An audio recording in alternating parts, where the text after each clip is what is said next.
Hey. Hi. What's up?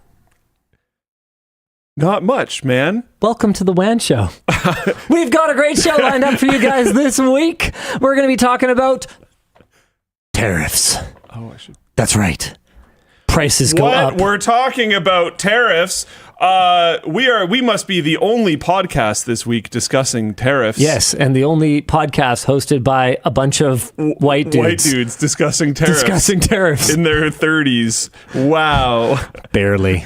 Extremely unique. You've got a little bit. You got a little bit. Got a little bit. Tariffs will still be here when you're out, but, you know.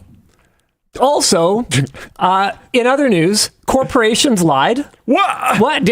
Apple lied. They lied in the Epic case. Actually, No the way. Epic case has gotten a lot more epic over the last little while. It has. I am pretty excited for this because I had a lot of people hating on me for being like, yeah, not a big fan of Tim Sweeney, not a big fan of Fortnite, but they're like fucking obviously right about this. And it turns out, even in America, at least one judge agrees. Things are about to get very, very good for consumers on the App Store. What else we got? Speaking about things getting bad, in my opinion, I don't know. We're talking about the layoffs or the other layoffs? Or the AI taking over and then layoffs? Next, try another one. AI getting laid off. It's debatable if that's bad or not. Next one. I don't know. What? NASA getting defunded by 25%. Oh, okay. Actually, the biggest NASA fanboy right here. And It's how are you so sad. feeling? How are you It's so sad. Sir, There's, how would you say you're feeling about NASA being defunded by 25%? Also, they're supposed to go to fucking Mars somehow with their budget cut. Yeah. And but without the stepping stone mission that was supposed to establish everything they needed to go to Mars, how would you feel? Yeah, I'd love to let you finish, but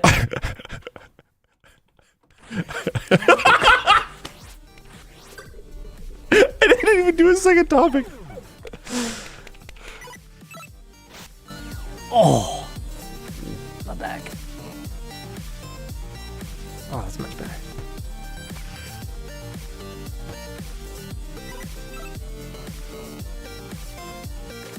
Oh, the show's brought to you by Vessi, Squarespace, Thorum, and of course our wrap partner D-Brand, our laptop partner Dell, and our chair partner Secret Lab. Should we jump right into the headline topic? Yeah. I forget what it is. Yes, tariffs. I don't know. Import loophole closes, and things are about to cost more. You see, I think a lot of people didn't fully grasp the magnitude of the tariffs that are going to be hitting U.S. consumers. And a big part of the reason for that is that a lot of the new tariffs that have been announced don't sound that big. They don't sound like that much. They don't sound like a huge deal. But here's the thing. The big change is not necessarily the amount that the tariffs are or the categories of products that they're on or even the source of the goods that are being tariffed. The big thing that's going to impact consumers in their day-to-day purchases is the elimination of the de minimis exemption. So the de minimis exemption was, well, I guess exactly what it sounds like. It was an exemption on incoming shipments that were under the threshold of $800. And the idea behind it was that these small shipments clearly intended for non-commercial use for individual consumers were not worth the hassle of, dealing with handling all these tiny transactions for all of these incoming shipments, and also, I guess, a way to reduce prices for individual consumers. So for years now, there's been the ability for sites like Temu, Shein, AliExpress. Is it Temu? Yeah. Oh, I always thought it was Temu. I don't know. LTTStore.com to ship items that otherwise would have already been tariffed into the United States without them being tariffed, as long as the total order was under $800. That is gone. I believe, May 2nd. So that is gone today. And it is already resulting in some pretty interesting impacts. Temu has said they will no longer sell imported goods directly to consumers. Instead, there will be locally based sellers who fulfill the orders. Yeah, this is a B to B to C or business to customer strategy that like a lot of people are employing now because of this change. Now, I'm about to say something that's going to sound pretty flippin' wild. Closing exemptions that mostly benefit fast fashion and like manufactured e-waste, maybe not a bad thing. I'm kind of okay with that. I mean, if that's what they mostly benefit, those are things that are bad. So, well, who they benefit is importers who are basically, burning jet fuel, drop shipping garbage, sending some like these small pieces of junk over the ocean, one at a flipping time, rather than consolidating them on container ships, sending them across the ocean that way, and then having them distributed on the other side. However, even though I am pretty anti-fast fashion as a whole, like one of our big core tenets for LTT Store is that when we make a clothing product, when we make an apparel item, it should be made to last. And if for whatever reason it doesn't last, there's always the trust me bro guarantee. You contact our support and we will do whatever we can to make it right. And I have always been of kind of the mind that, well, what does it matter if these pants are not the current style? Like, have they fallen off me yet? Well, then I will continue to wear them. But it has become I think it's fair to say, growing plague. I think so. Is it fair to call fast fashion a growing plague? I think so. Where people are treating clothing as being effectively disposable after a couple of wears. It used to be like a couple stores in the mall that weren't necessarily that popular, and now it's like massive online sites where it seems like genuinely a lot of people do their shopping. Which has led to a positive feedback loop where sellers are noticing that there is absolutely no benefit to their customer to building something that lasts, so they make cheaper and cheaper stuff, which leads people to have expectations that things should be really cheap because realistically it's only going to last a few wears, and so on and so on and so forth, until we've spiraled into this mindset, both on the consumer and on the manufacturer side, that all this stuff is basically disposable and is good for part of one season before it should just be thrown away. And there's ideas for how you can solve that. Oh, I'll just donate all of my own clothes. But I don't know if you guys have looked into that in the last 5 to 10 years, but the volume of clothing that exists to be donated vastly exceeds the demand for donated clothing. And as that clothing has gone down in quality, that has become a bigger and bigger problem. So, to some people who are just kind of reflexively against anything that the current U.S. administration does, that might sound like a controversial take, but for me, it is actually, at least on the surface, aligned with something that I think is not necessarily a terrible idea. I do think, okay, so that might be the majority of what it targets, and so it makes sense, cool. I do think there are things that are going to get cleaved from this that were not under that. So my next words were going to be, with that said. Do you think it would be interesting if something could come through de minimis if it had like a really strong warranty, long duration, strong warranty? I don't know how you'd enforce that, because that sounds tough to enforce. And this is something that I have clashed with our audience about before, because everyone has a different perspective, which is impacted by the people around you, the place you grew up, what you've experienced, right? Your life experiences. And when I say things like, a warranty is only worth the paper that it's written on, it comes down to the willingness of that company to honor it. It's because Canada's kind of more like that. There's going to be folks from Australia, for instance, where they have strong consumer protection laws, and they literally actually have somebody that they can contact that actually has, fangs that can go after these companies and be like, hey, you actually need to refund them or whatever else. So here that functionally doesn't really exist. practically civil court it, as far as my understanding. Yeah, goes. you could maybe try to go to small claims court. You could basically you're going to end up spending more. Yeah. Maybe not in money, but certainly in your time to try to get anyone to honor a warranty that they just basically don't feel like honoring. So that's the perspective that I'm coming at it with. And with that in mind, I think companies that have absolutely no intention of, in many cases, even existing a year from now or 2 years from now or 5 years from now, they'll be like, oh yeah, this M.2 adapter for a full-size M.2 in the first-gen ROG Ally has a 1 billion years warranty. So they would just ChatGPT a warranty, drop ship one huge thing worth of stuff, sell it all, once it's sold, disappear. So anyway, there's a lot of babies in the bathwater, and some of the impacts are going to be felt in the electronics industry. So Microsoft has raised the price of consoles, games, and accessories worldwide. The 2 terabyte Series X costs more than a PS5 Pro for now.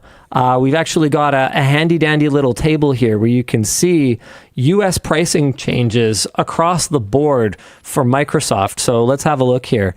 The Xbox Series S 512 has gone from $299 to $379. Series X Digital, $100 increase. A 2 terabyte Series X is now $730. It's interesting to me, though, that if you keep looking, some things didn't change, and it's pretty much controllers. I mean, some of the controllers did change too, some though. Some of the Elites. Oh, yeah, no, you're right. Most of them Special didn't edition, change. Yes. The Elite controller Series 2 full went up. The Core did not. I'm not sure what the difference between those is. So what I will say is, because we've had to go through, because we're not just reading about this in the news, we're living through this with LTT Store, is that the way that things are going to change is not necessarily going to be intuitive to the average consumer, because this is a multivariable function here. So, for instance, one of the things that happened when we split. Oh, so this is one of the big things on our side this week is LTTstore.com is actually now split into 2 sites. So global.lttstore.com will take you to a landing page. And if you are visiting from the United States, you click the United States one. And if you are anywhere else in the world, you go to the global site. So I'm going to open up both of these because we are an excellent, seriously, right click to, I want to open in a new tab. Okay, okay, well, hold on. I'm going to figure this out. Global. Okay. Oh, okay. Hold on. No, it's at the bottom. I know how to navigate this site. There. Okay. So I'm on the global site, and then I'm also on the US site. Perfect. Okay, cool. What was I going to say? Right. So some stuff is not going to be particularly intuitive. Let's take t-shirts, for instance. I don't know if you know this, Luke, but t-shirts, many apparel items actually have significant tariffs coming into Canada. I didn't know that. Did you know that? No. There's other things like housewares, for instance. We ran into, we actually had a complaint issued about LTT Store by some jackass furniture store of some sort that was saying that we were when we were making those CPU pillows. Remember those alpaca wool CPU pillows? They complained that we were dumping. Effectively, we were like bringing in these pillows and selling them below cost in order to harm like throw pillow retailers or something. And basically they accused us of like circumventing some kind of import restriction or something like that. And we're like, bro, this is not furniture, but furniture is another one that actually has some tariffs that impact overseas furniture coming into Canada. So what happened with t-shirts? So if you look at the 2 sites here, on the global site, our mystery t-shirts are $24.99 Canadian, and on the US site, where's our t-shirts? I think they are, I believe they're $30. So I'll tell you this much: on the Canadian site, These shirts are making significantly less margin, and the only reason that they're priced this way, which is fairly aligned with what they were priced before, so $20 US, the only reason that they're priced this way is because we're trying to go a little bit Costco hot dog on them. We're trying to make the t-shirt like a reasonably priced item on the store. Our cost is now higher on t-shirts because, hold on, and this is about to get crazy.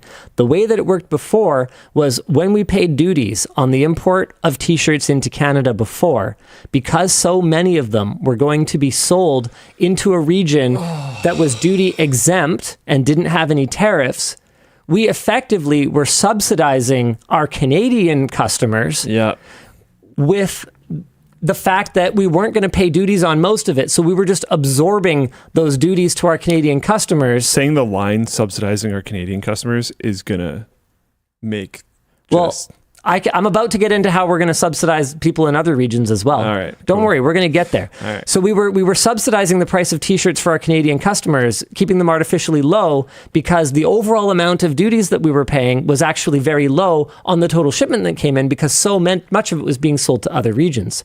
Now, here's another funny one. Some people have noticed that the shipping prices on the global store are a little higher.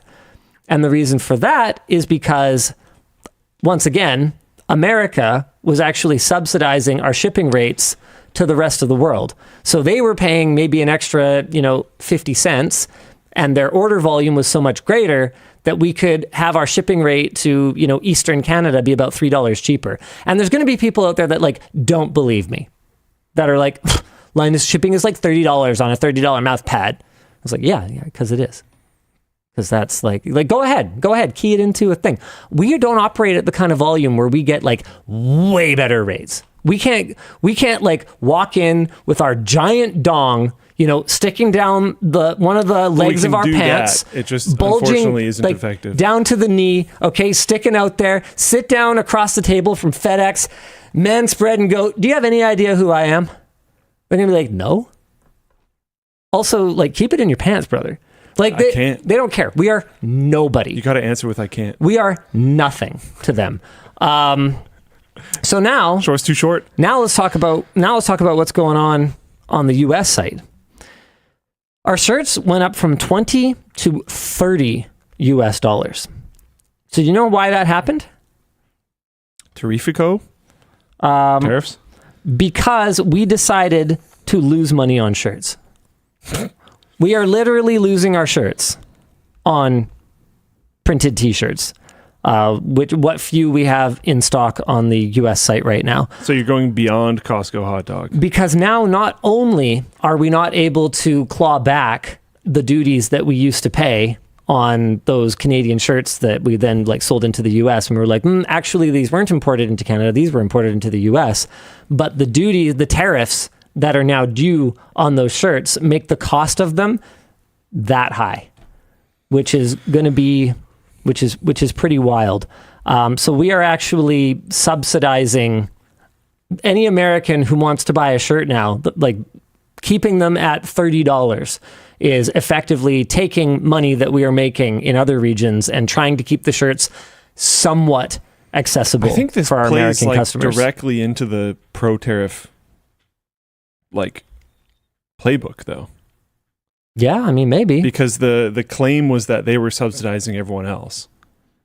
And now we are using everyone else to subsidize them, which is exactly what they wanted. I don't know how long we can do that, though. Yeah. I don't know how long we can do that. So as you can see, we already have less selection on the US store. This is not sustainable.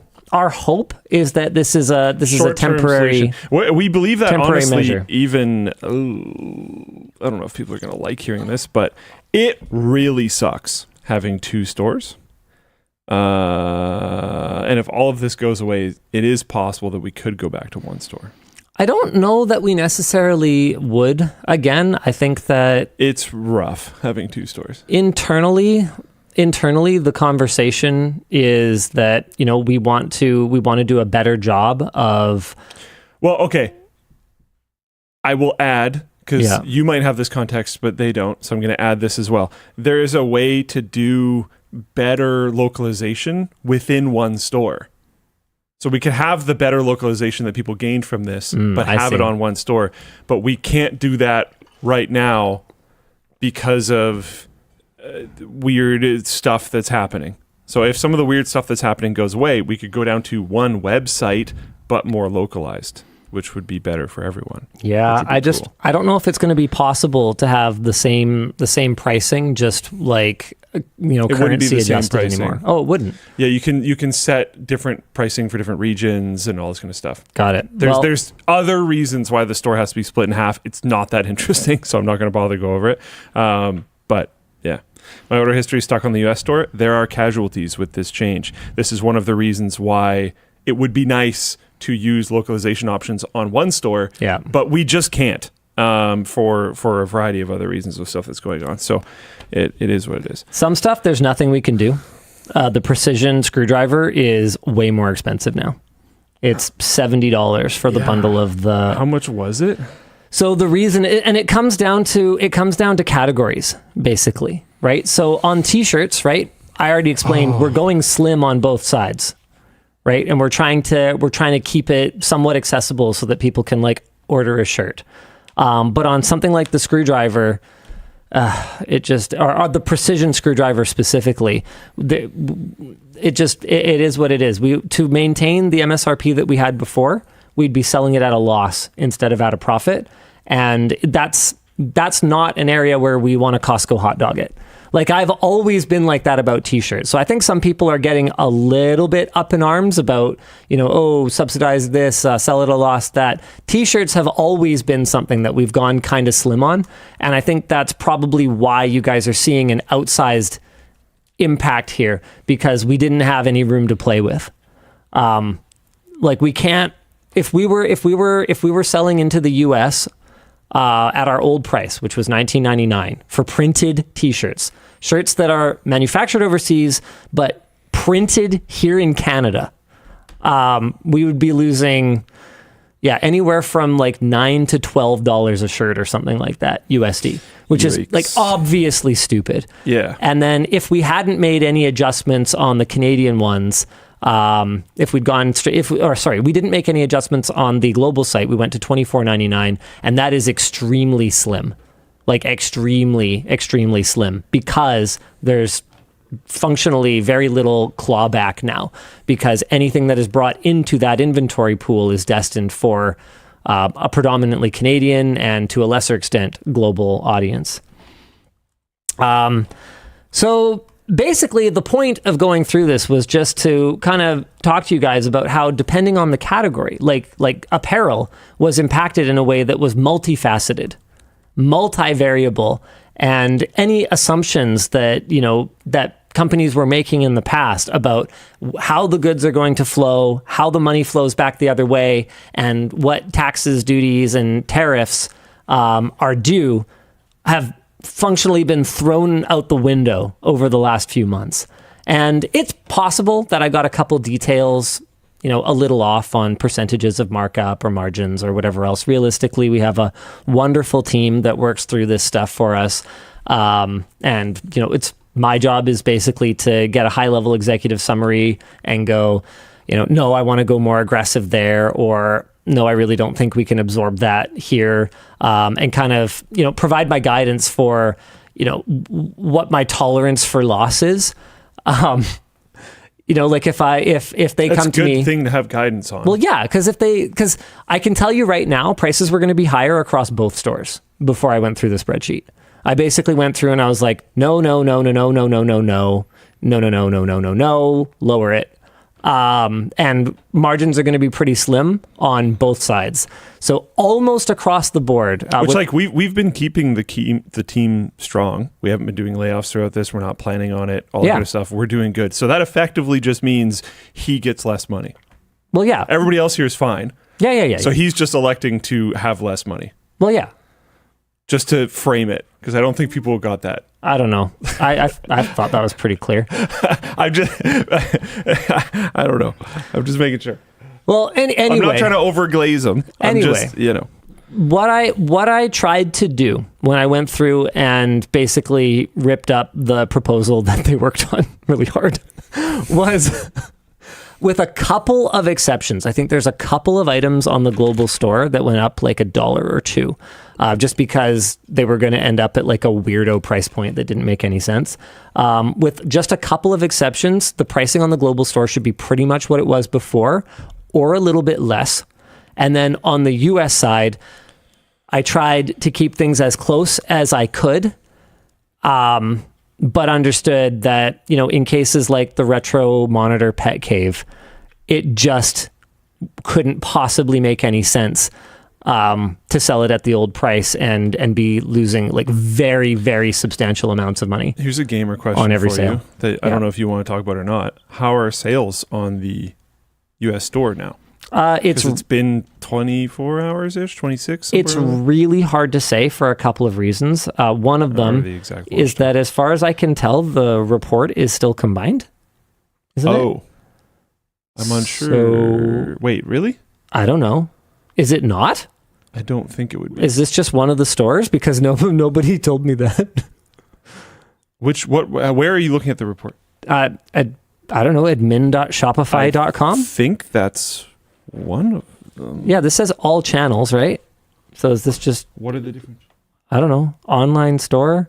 I mean, is there a separate Shopify dashboard? Is that why I think sales are terrible? I could be wrong. I don't actually know, but I would think so. Yeah, no, I know about the one for like... Artie's saying they're separate. They should be separate. It would make sense to me that they would be separate. Oh, for crying out loud. Well, okay. I'll give you two answers then. If you didn't know that, I'm assuming it's pretty okay? No, it's not. Oh. But, and even if global sales are like about what they typically are, sales are terrible over the last couple of days. But we did just come out of a huge sale. I'm not freaking out about that because it's pretty normal to have like a hangover. Yeah. As we'd kind of call it when you have like a big sale event. And for the last over 2 weeks, I think we've been running the Shipstorm sale event, and we did like I gotta thank you guys for your incredible support over the last little while, because we beat our entire Q2 projection in the first 3 weeks of April. Yeah. In terms of revenue, it was less profitable because we were eating the shipping on orders over $150. But still, like we are positioned to give ourselves time to kind of breathe, get these two stores launched, reassess, and then take any action that we see fit to make sure that the business stays healthy and that we're doing everything we can to take care of our customers, both, you know, south of the border and throughout the rest of the world. Because at the end of the day, right, like the trade war or no trade war, like I am not personally at war with LTT store customers, right? Like quite the opposite. Yeah, like not even a little bit. And I don't think an LTT store customer is like at war with me. So I think I'm sure there's at least one. I mean, you're being so unhelpful. Just like with the cheese thing.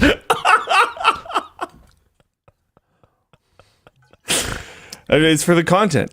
So basically, you know, I'd like to think that on both sides, we're going to, in good faith, try to, you know, weather this. And I'm already seeing some cracks forming in the U.S. administration's, you know, hardline stance on tariffs. We're already seeing China potentially rumored to maybe be thinking about possibly coming to the table and figuring this out. So all I can really do, like, let's face it, Canada is not a global superpower, right? So all I can really do is kind of sit on the sidelines like I do and kind of hope that the big kids are going to figure it out and that mom and dad are going to stop fighting so that ultimately people can get better prices on their fine quality merchandise from LTTstore.com and Xboxes. Yeah. And also disposable crap from Shein and Temu. Yeah. I mean, I guess that's kind of a bigger conversation though, right? Is like, how would you deal with that? What would be your solution, right? Because it's easy to say like, yeah, this is a terrible implementation, blah blah blah, et cetera, right? But like, how would you try to change a consumption culture that has leaned so heavily into disposability of functionally everything? Like, dude, what are you going to buy in a dollar store anymore if there's, 150% tariffs on, literally everything that's in there? Like, are you going to Destin from Smarter Every Day, he made a barbecue scraper that's made in America just as an experiment to see how bloody difficult it is to make a barbecue scraper that is made in America, to make anything in America. I'm just gonna bring it up because I forget exactly. Here it is, the Smarter Scrubber. Here it is. And what he discovered was that it is flippin' difficult. Yeah, here you go. For years, I've wanted to make a high quality product in America to prove it can be done and compete with overseas manufacturing. And I would say it's pretty clear that he is competing with overseas manufacturing in terms of the design and quality. What he is not competing with is the price. When you have to talk about your barbecue scraper for this long before you scroll down and find a price, I guarantee you that it is not going to be a super attractive price. And this is the same challenge that we ran into to a degree with the Scribedriver. The Scribedriver is a much more complex product, but is priced $10 more. And that's what happens when you do your molding in Canada, when you shoot your plastics in Canada, you do final assembly and packaging here in Canada. It's amazing how fast those things add up. And there is good news. For anyone who is, worried that the pricing of the LTT screwdriver is going to go up in the States, it's not. I believe we are either very close to or we have finished getting it certified made in Canada, which we had a pretty good idea that we could do before. Just never bothered to go through the work. Because it didn't matter. Yeah. Like we knew how much of the transformative value-added work that we were doing here in Canada, but it didn't matter from a cost perspective for our customers, so we weren't going to burn cycles on that. But anyway, back to the Smarter Scrubber. Would you buy a barbecue scrubber for $60 knowing that it could very well last a lifetime and that you'd never have to buy another one, but knowing that you'd be spending $60 for a barbecue scrubber? How much is an alternative barbecue scrubber? Well, as a person who does not own a barbecue. Okay, well, I don't know. I am a fellow monitor owner. What is going on? God, I hate this website. Ugh. Trash. I love these, like, absolutely could be solved by an AI. Oh my God. But we're farming you for training little widget things. Is it that one? Yeah, it's this one. Okay. Is this like a cup? Is this a bowl of noodles? Like, what am I even doing? It's so good. Oh my God, stop. Train our AI for access to this website, please. Yeah, I know, right? Okay, barbecue The Scrub Daddy barbecue brush, somebody said. One-piece portable multifunction outdoor barbecue. I wouldn't buy. I'm assuming it has lead or something from there. Well, I could hold on a second. I could literally buy 30 of these, though. I could buy an actual platoon of one-piece portable multifunction outdoor barbecue cleaning tool for the price of one Smarter Scrubber. And I'm not saying that you should. I'm just saying that you could. Yeah. And look, I don't actually need your answer because it doesn't really matter. It's not really the point. The point is that in general, it's a lot. Consumers have answered that over the last 30 years. And you'll have the loud people. And I tend to like those loud people and prefer to think the way that they do. But that'll be like, oh, I'd rather buy less things, but buy quality things that I will be able to keep for a long period of time or whatever. But most people don't do that. Cody N7, do you have a source for this? It said there was a store owner who kept getting told that people will spend more for Made in America products. So he went through the process of finding U.S. suppliers, then listed both on the website, Made in America and Made in China, with a 10% price delta. And almost nobody spent the extra money to buy the U.S. one. Do you have a source for that? I made it up. Yeah, probably. Freelancer. Oh, Afina did a made in US side by side. Search Afina showerhead tariff. You know what? I'm gonna get you guys to look that up. Okay, would you pay 30 times the price for your barbecue scrubber knowing it's safer? If I thought the other one had lead in it, yeah. No, I'm like the little bristles can come out and they can like get in the meat and they can actually be dangerous if ingested. I'm personally kind of the mind that you have to be like kind of not very careful to not like notice that. But I mean, hey, I thought that you could melt like regular cheddar cheese from, Costco on a burger. Some things are really hard. You can't, that's impossible. Some things are incredibly difficult, and I think you need to understand that, okay? That's fair. That's fair. Just because you have your $700 barbecue scrubber and have never experienced a bristle in your life doesn't mean that there aren't others out there on the grind set dealing with these problems every day, almost dying. Cody N7 says my memory was incorrect. It's almost double the price for Made in America. So yeah, That makes more sense. It was the Afina shower head. Okay, so that's apparently the one that Cody was referring to. And I found the source. So we ran an A/B test. Wow, that's actually really interesting. Add to carts Asia, add to carts USA. Whoa. We tested everything. 0 purchases USA. Color, copy, layout. We ran it over multiple days and traffic sources. Same outcome every time. For a moment, we thought we'd made a technical error. We hadn't. Man, this is... 0 purchases USA is... wild. That's surprising to me, actually. I genuinely would have expected... You know what I bet it is? I bet it's the product category. Because if it was like a gun or something, right? Like if it was something that... Because it's like a water purifier, so they don't care. Or isn't it a shower head or something? I think it's a shower head water purifier, isn't it? Afina? What do they make? Filtered shower head, yeah. Yeah, okay. So it's some filtered shower head. It makes my hair nicer. That realistically people... I don't have a hair. Well, no, I don't. Oh my God, can you not generalize? You're gonna... They call it a bald eagle for a reason, Linus. We don't actually want to be assimilated. Annexed, whatever. No, I realistically, I'm saying that they're buying, like, products they think are going to last and standing behind things that are made. I'm not against that purchasing style, to be completely honest. No, I'm just saying that I like it, if anything. I don't think there's anything particularly that speaks to the American identity about a shower head. Whereas I think if you were going to make it a barbecue scrubber, I think you'd probably get more than 0 sales. Yes, I do agree. Like you take it's 4th of July, you do a $10 discount on your $60 barbecue scrubber. You have a compelling sales pitch behind it. It's safer. It doesn't have these bristles. You put an American flag on the back of it. I think you can actually sell a few of those. But I think the difference is that this is clearly a commodity item in the eyes of the people who were shopping for it. And when it comes to a commodity item, I could certainly see people having less brand loyalty. I mean, I certainly have less brand loyalty for things I perceive to be a commodity. Like I've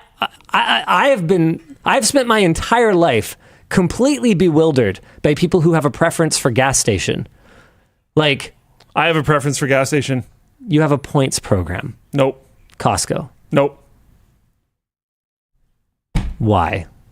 It's just I think they're cool. It's Clover Hill. It's where we sold those berries that one time. Oh my God. Okay, that's different. I'm talking about like multinational, literally one chain gas stations. You can't even pay at the pump. There's a little sign that apologizes for it. They're like, the pump upgrade's really expensive, so if you could just come pay inside, that would be great. So I go pay inside for my gas. And they have little like homemade muffins that you can buy and stuff. And they still sell DVDs. And I don't exclusively go there, but I like it's like Willow Video.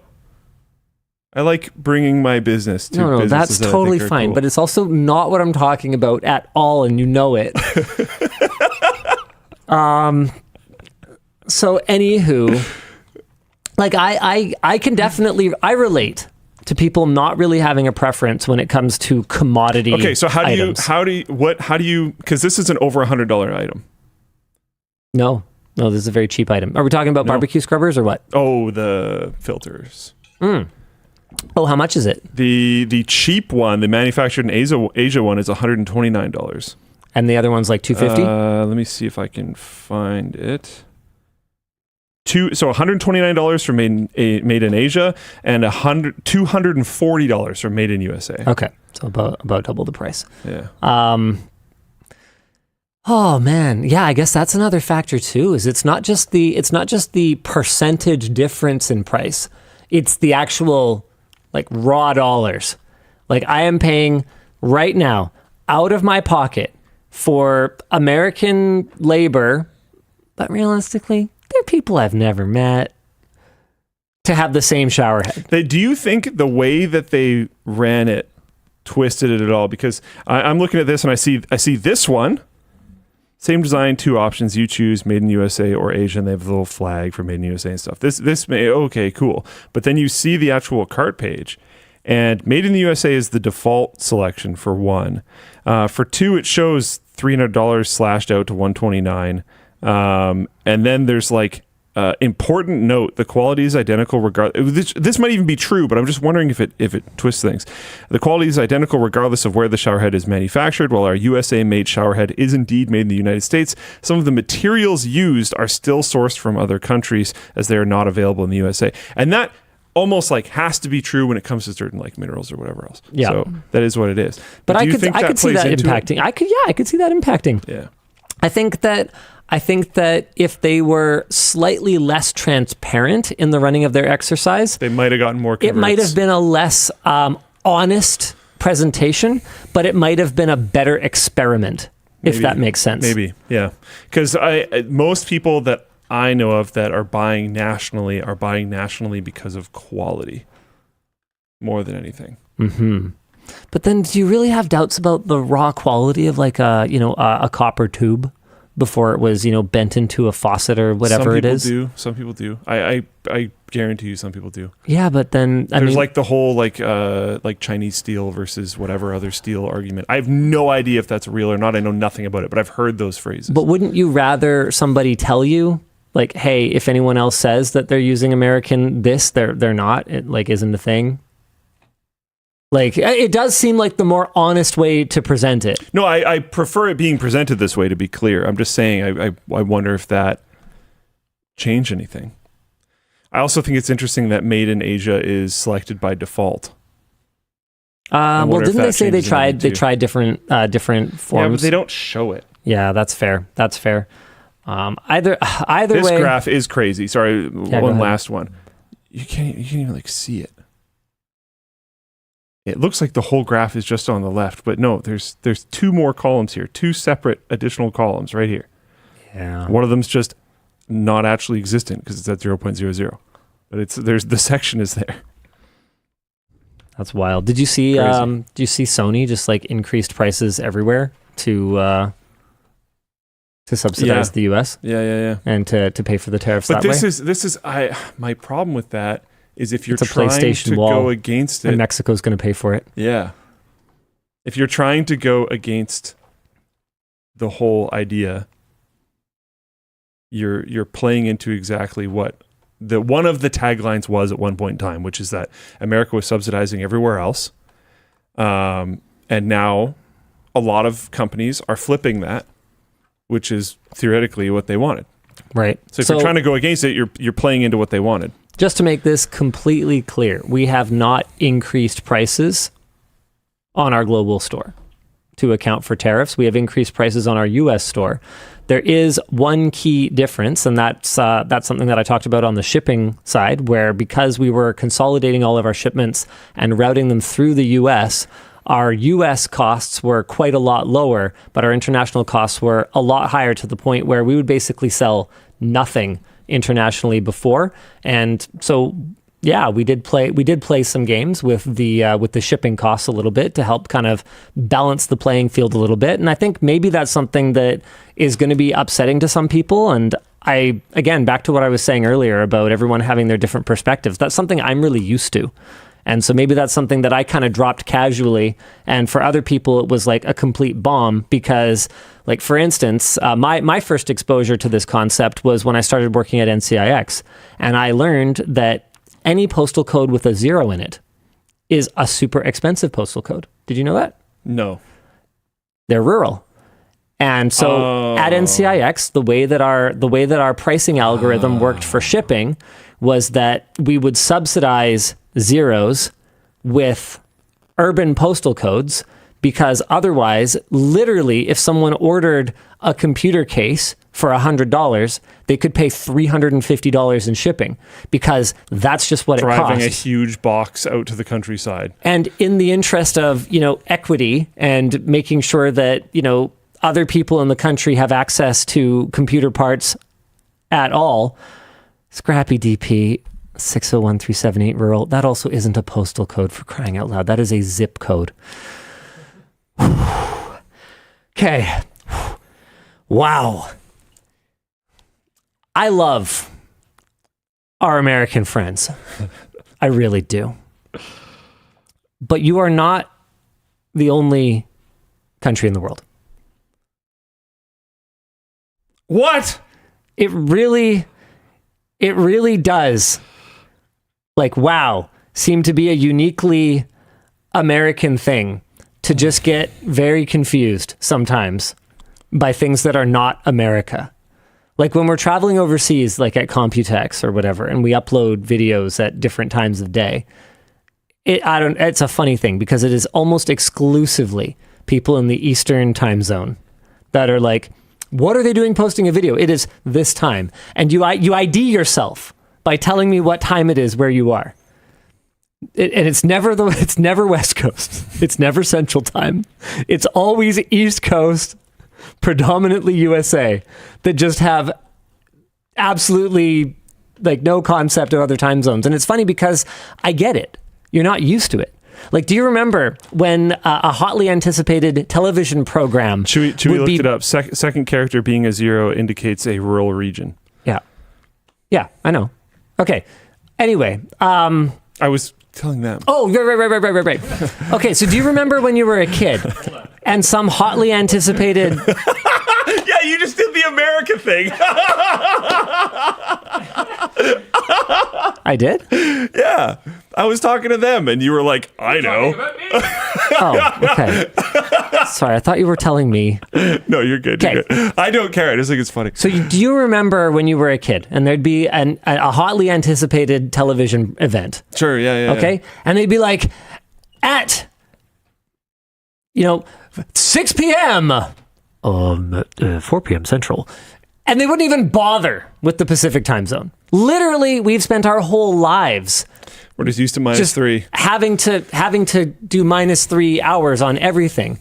And so I understand how people who live in that particular time zone, whether they're American or Canadian, I can understand how they might get the idea that they are the only time zone on Earth.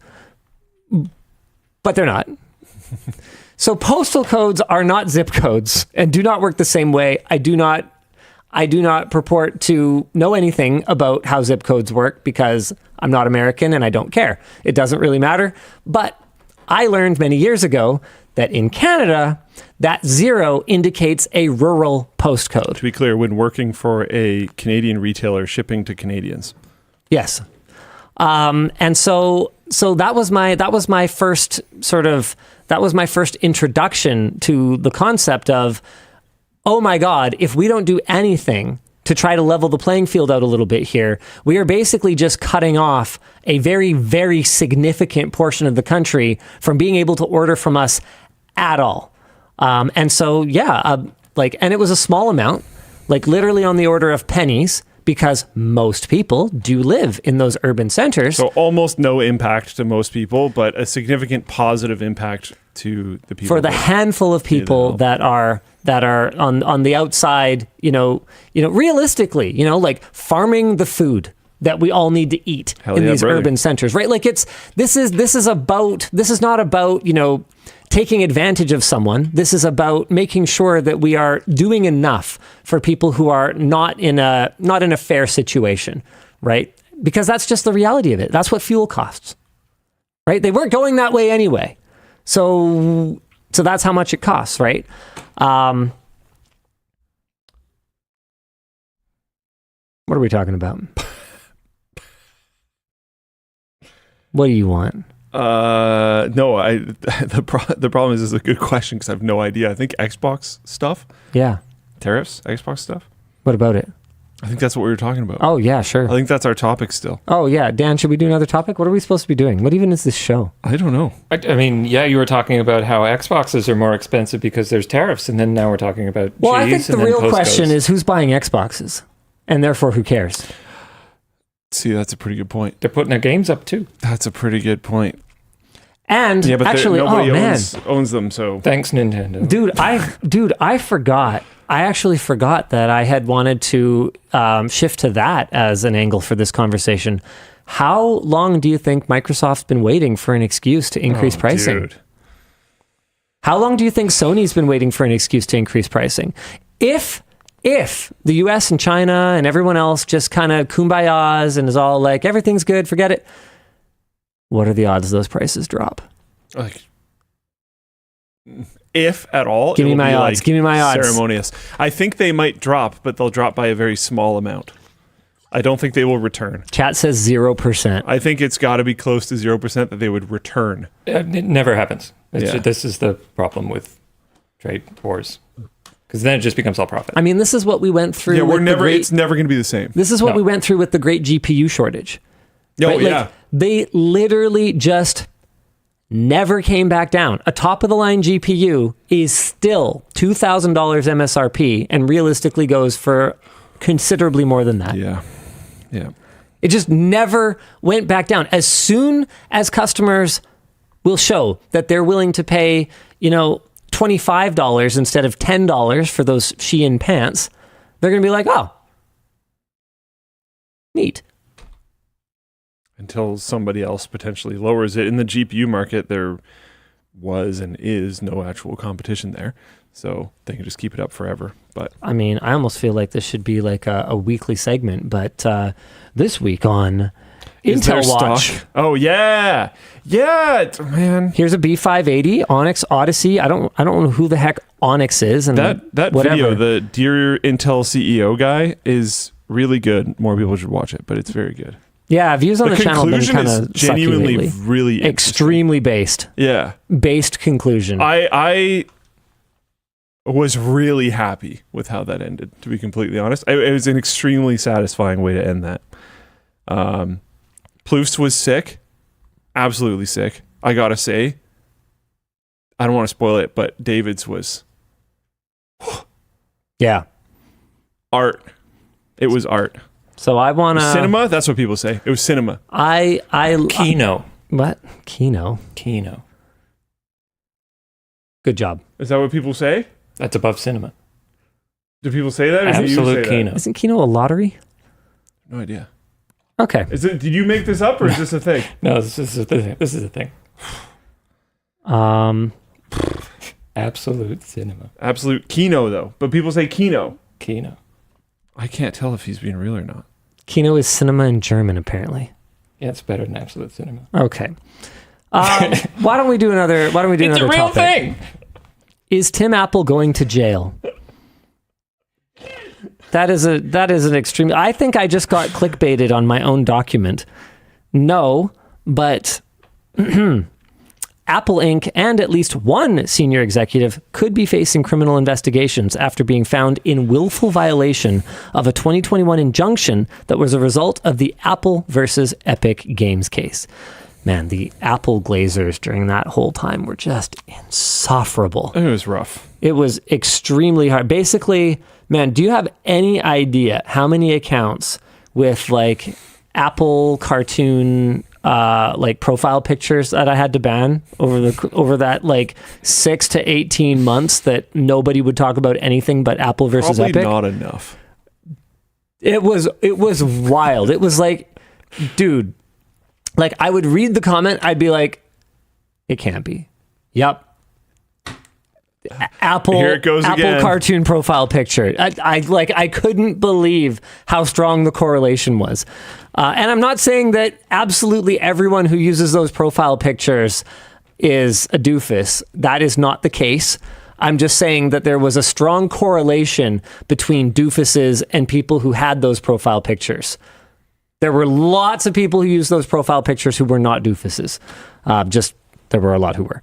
That's a fun required caveat. But anyway, it was really tough to sit through because it's like, I get you want to cheerlead your favorite corporation that wants all the money from your wallet and doesn't care about you at all beyond that. Like, I get it. I understand the urge to cheer for corporations, but it was very obvious, like how antitrust Apple was being in all of this. And how you might not agree with Epic about everything, but how very obviously correct they were, at least in spirit, even if the letter of the law did protect Apple to a significant degree. Anyway, Apple is finally getting a smackdown laid on them for all of that. In an 80-page ruling filed this week, U.S. District Court Judge Yvonne Gonzalez-Rogers found that, a few things here, Apple is in willful violation of the 2021 injunction, found that to hide the truth, Vice President of Finance Alex Roman outright lied under oath, and that neither Apple nor its counsel corrected the now obvious lies. They did not seek to withdraw the testimony or have it stricken, although Apple did request that the court strike other testimony. Thus, Apple will be held to have adopted the lies and misrepresentations to this court. Damn. Woo! Damn. Dang. The judge doesn't pull any punches, and the ruling is full of quotable lies, like, this is an injunction, not a negotiation. Woo! I need another one of those. Sorry, dang. Damn. Apple's continued attempts to interfere with competition will not be tolerated. Damn. There are no do-overs once a party willfully disregards a court order. Damn. The ruling also makes it clear that Apple CEO Tim Cook can't make any claims that he didn't know what was going on, and notes that Cook chose poorly. Damn. The ruling also details multiple ways that Apple thwarted the injunction's goals, including a new 27% commission on outside sales. Oh, I guess we've never really updated you guys on what exactly it was. So the one thing that Epic won outright was that Apple couldn't stop app developers from directing users to an outside payment processor. They did say, look, Epic, you guys can't just build your own payment processor into the Fortnite app or, any other app. But yeah, you can direct people to an outside payment processor. But so the way that Apple got around it was they were like, okay, sure, you could do that, but we're going to take a 27% commission on that, which would amount to a 3% discount compared to just paying the 30% to Apple, which is not a discount at all because you're probably going to be paying 3% or more to any payment processor that you're going to be using off of Apple's platform. You can vouch for that, right? Is that about what we pay on Floatplane? Yeah, it sounds about right. Yeah. So basically what Apple did was they introduced a brand new fee that made it not economically viable to use an outside payment processor. They also added UI changes and limitations to mislead users and scare tactics, like full screen warnings when the user tried to click through to an outside payment solution. The court has referred this issue to the USA for the Northern District of California to determine to the USA. Probably, I think they mean court. For the Northern District of California to determine if criminal prosecution is warranted. Apple says they will appeal the ruling, but in the meantime, has updated App Store guidelines to allow links to external payments. Let's go. Affects us. That is so much better for us. Because you guys might not realize this, but the reason that it sucks so much to manage your subscription from within the iOS app is that Apple doesn't allow us to do that within the app unless we pay them a 30% commission. And we're not allowed to tell people why. We're literally not allowed to explain what's happening. Literally weren't allowed to tell people why. Let's go. Got him. This is actually so good. Even if it's literally just to tell people. That was all I really wanted. We had our app pulled from the store because it was we tried to tell people the same way that Netflix does. And they said no. And then I screenshot Netflix's version, which Netflix directly ripped off. And they were like, no, and you can't use outside comparisons. And I was like, what does that even mean? So we had to just take everything back. And then we got a ton of users. telling us that we were being evil because we were trying to hide people being able to cancel their subscriptions, which sucked because we really just wanted to tell people how and why we weren't allowed. So I don't know. A U.S. attorney for the Northern District of California. That was what they abbreviated here. Yeah, this is good. Yeah, this is fantastic. App makers, including Stripe and Spotify, have already updated their apps to take advantage of the new guidelines, while others like Patreon and Proton have announced they are working on doing the same, with Proton CEO Andy Yen announcing a price cut of up to 30% for iOS users because, yeah, it turns out the App Store fee was just a tax. It was an Apple tax, literally the Apple tax. And you know what? I get that Apple wants to make a profit on the platform that they built. And they should make a profit on the platform that they built. It's called the $1,500 that it costs for a freaking iPhone Pro Max. That's the profit, Apple. You made the profit. And if someone wants to use your payment processor, then by all means, provide that as a service. All Epic was ever asking was for competition in payment processors. Payment processors should not be locked in. I mean, and again, I fully comprehend the Apple Glazer argument. Well, Apple built the street, right? They built the street that you set up your shop on, so then you should use their payment processor. But it's like, what if we do actually, seriously though, what if we take that into the real world, right? So because my local government, paves a freaking road, and then I lease my shop there, do I have to use do I have to source all of my goods from them as well? What is this, communism? What are we actually even talking about here? No, why should I have to use someone's payment processor? Yeah, the software is running on their hardware, but show me an analog for this. You have to pay an annual fee to have an app on the App Store. Yeah. If they really wanted, they could up that, but then there would be competing stores. And someone else will make the road. Yeah, it's a terrible comparison. I'm over it. I can understand. My analogy sucked. I can understand needing to benefit the platform that you're using to some degree. But then there's going to be competition there. Okay, guys, I'm joking. I know. Oh, man, Linus, sees capitalist greed. What is this, communism? No. No, I know. Is joke. Sees anything you don't like, goes, is this communism? Okay. Okay, look, the point is, no, just because Apple happens to own the land on which I operate my store does not mean that they get to 100% dictate the terms of what I can sell in my store and what services that I can use in order to take payment from people. No. And now that is It's a law. rough analogy. Just don't worry about it. Now it's law. There, that's all you need to know, is that now you can expect your in-app purchases on iOS devices to be more affordable. And if Google's smart, they're going to look at this and go, and make sure that they're aligned with it. Hopefully that happens.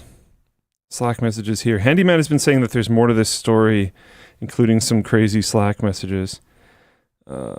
Tim SP says there are some malls which try to force vendors to use certain payment processors so they can do whole mall gift certificates.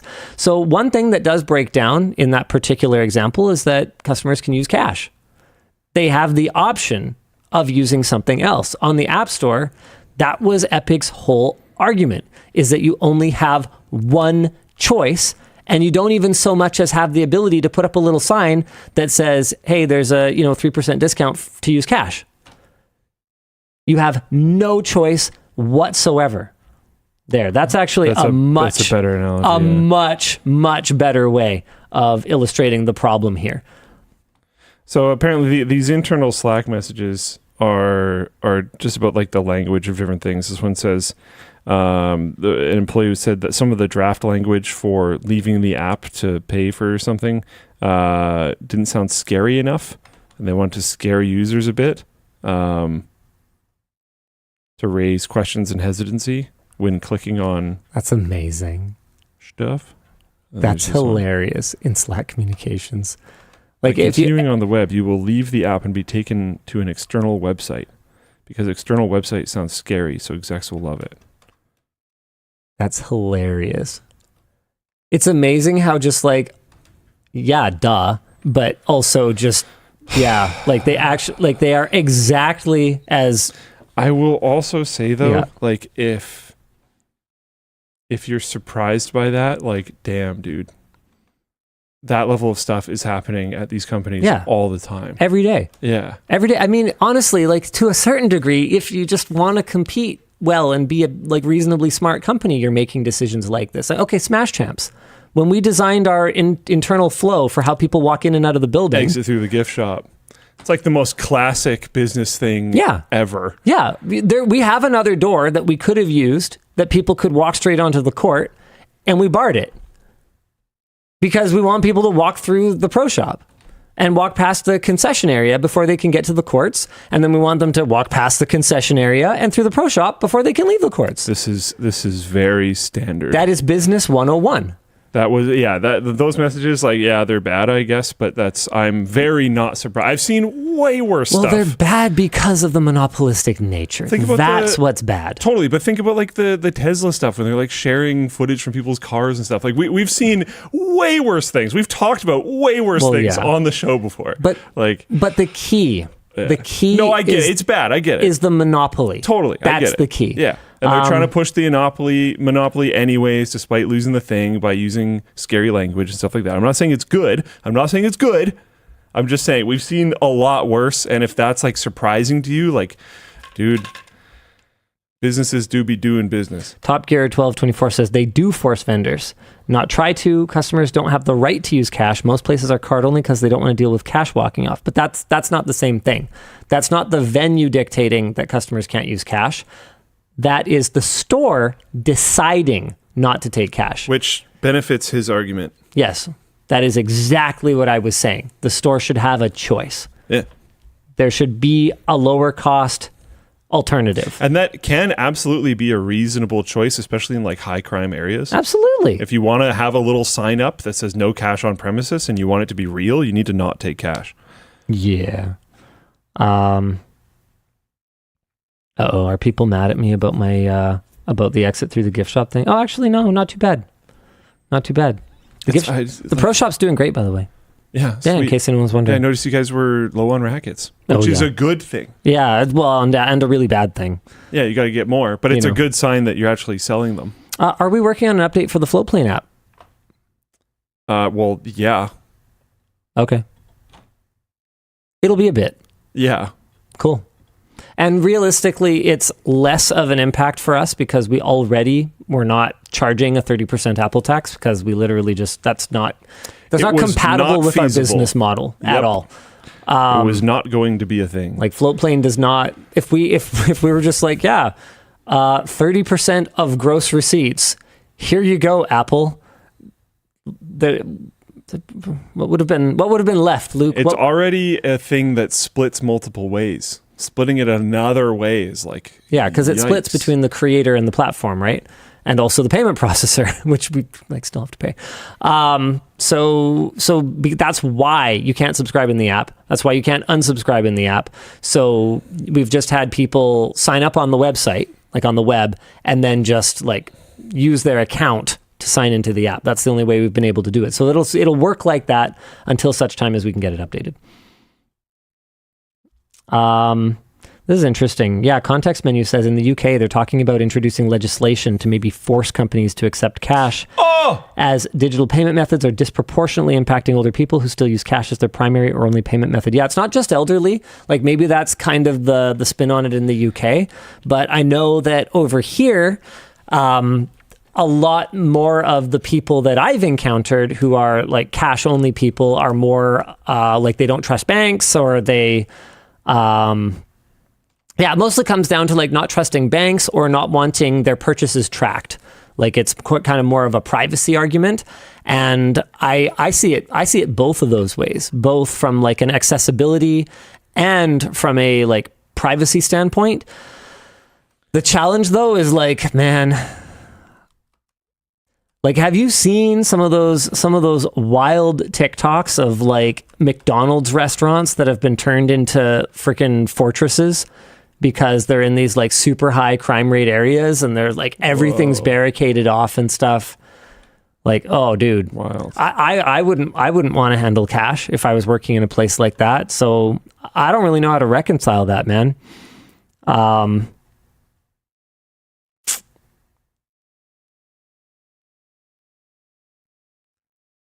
don't have a solution. I definitely see this one both ways. Personally, I've been almost zero cash for so long that someone handed me a $1 coin.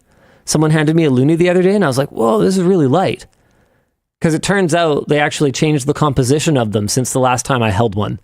Like, I just do not use cash anymore. But I definitely understand why some people prefer it. There is at least one place that I go decently often that only takes cash, which is really annoying. Is it that gas station you like? No. Oh, okay. Yeah. Haircuts. Oh, haircut. Yeah, I can see that. I mean, during COVID, most of the cash-only places, like the holdouts, switched to taking digital payments. Dealing with cash at that time was tough. I'm not sure how to read this. People are saying that the Apple thing only applies to American stores. For now. Yeah, but that means we would not be able to update. Couldn't we for American customers? But that's what I'm trying to figure out. So the line is link to other purchase methods. Developers may apply for entitlements, apply, keyword, to provide a link in their app to a website the developer owns or maintains responsibility for in order to purchase digital content or services. So sure, no problem. We could link to Flowplane's website. That's fine. Yeah. These entitlements are not required for developers to include buttons, external links, or other calls to action in their United States storefront apps. I genuinely don't know what that means. I might just be dumb. I mean, we can always try it. These entitlements are not required for developers to include buttons, external... Oh, so you don't have to apply if you're a U.S. store, but you can apply if you're not a U.S. store. All right, well, we'll see what happens. So we can apply, but they might just say no. Or just never respond to it. Nice. I could absolutely see that being a thing as well. Yeah, especially now that their internal Slack messages and emails and everything get perused on a seemingly somewhat regular basis around this. Yeah. Have we only done 2 topics already? Yeah. Is that... You seem... Pretty cool. You seem unfazed by that. I have a hard out from you, so we're on track to make We're quite far from the hard out. The hard out's I pretty think distant goal. I think my hard out time might have also been wrong. So that's something. What is the actual hard out? Have we been bamboozled? Well, see, I don't... been lied to. I don't know. Deceived? Okay, technically, I think I'm supposed to be somewhere at 8. But I also don't really like... What? It's not that hard, though. We were told your hard out was 9. It's kind of soft. It's soft. Okay, let's do some merch messages. We're still fine. Pre-hard out? We're still fine. I swear, this has never happened before. You can go grill some cheese. I'm stealing this from Chewy. It's Chewy's joke. I'm taking it. It's mine now. Oh, Get man. on, Chewy. Chewy, fine. No, I'm not doing it. You explain merch messages. I'm on temporary strike. If you go on... Ooh, is it on both? I don't remember. Uh-oh. Do merch messages work? 1 second. Hold on. People are sending them, right, Dan? Yep. Well, okay, then they must work. They work. Yeah, they're on both. Sick. Good job. Jeez. What a wizard. Look at this guy. Amazing. Look at him. He's doing stuff. There isn't 100. Not everything's absolutely perfect. Like, you can't Flowplane sign in on the global store and stuff like that, but like it's pretty good. You got to consider time constraints. It's pretty good.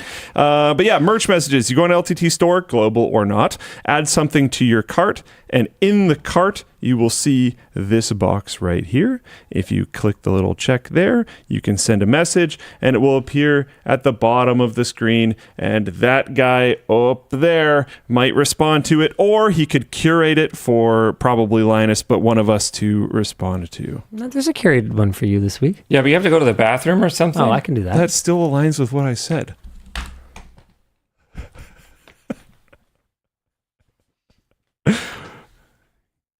Have fun wee-weeing. Okay. Gotta go, Nintendo! So, Luke. What's up? What are your thoughts on... Now I'm on top of you. Question for Luke. What are your thoughts on the legitimacy of the Why Is WAN Late series, considering the judge is under the payroll of one of the contestants? I've raised this as a concern multiple times. This is a problem. I think not only is that a problem, but I think the judge's natural inclination towards interesting content instead of legitimacy and accuracy brings to question the results when the results lean towards someone who has a proven history and has an extreme record of precedence for not showing up on time, and somehow, even when he doesn't show up on time, still gets marked as a win. It's concerning, to be clear. I would agree completely. The problem is that we don't have anybody to complain to because he also pays our bills. Yeah. It's tough. It's a tough one. Not much you can do about it. Oh no! He sent his minions. I thought you were gone. I am an unbiased judge. Sammy, come and defend your honor. I am unbiased in Wise Wanley. I didn't realize it's not even 6 yet. I keep it professional. I have high morale. What is it? Yes, I have high standards for myself. There you go. Morals. I have morals. But you wouldn't say high. You say like strong morals. I have strong morals. There you go. Sure. Subscribe to Full Plane. Most of them are. I got like jump scared by Sammy. Wait, he just appeared. He's just orange. He probably ran. That was wild. Oof. So that definitely sells it that he's definitely weighted towards Linus. Oh yeah. Yeah, totally. I think at least a little bit. Totally. At least a little bit. I'm still gonna win though. Yeah, because you're actually here. Yeah. Which is the point. I was early today. I got a new work laptop, and I'm literally thinking, like, I'm just going to schedule to show up, like, way early and just work on set. We could have been on time today, but he was talking about cheese. I even gave it a countdown. I gave it a countdown on everying. I reminded him. Wait, were we late? We were late because he wouldn't listen to me. I had this thing. We were going to be on time perfectly for the first time for, like, ever. That's funny. Tinkerwatch says it should be Yvonne that is in charge of Why Is WAN Late. That's worse. Honestly, no. Oh, yeah, that's right. Knowing Yvonne, she would probably vote for me to the point where it might be unfair the other way. Yeah. I want my husband home to spend time with his family. It should be Luke's mom. No, I love my mom. She would definitely vote for me more often. Yeah, it would be unfair. I don't know why it's not me, because, you know, when you parked illegally in the handicap spot sideways the other week, both of you left to go and insult each other outside, leaving me alone with still no title or thumbnail. So I think you both lost on that one, because he could have stayed here, done the title and thumbnail, and then it really would have been your fault for making us late. Did he not lose on that one? I think he thought he lost, but we were more late because of your antics. We should have both lost on that one. I don't know. I'm okay with us both losing. I don't know. Oh, it's my turn for that. I don't know. There you go. What were your... Any handicap spot? That's not cool. I didn't even realize it was there. I'm sorry. That's how little he cares. Oh my god.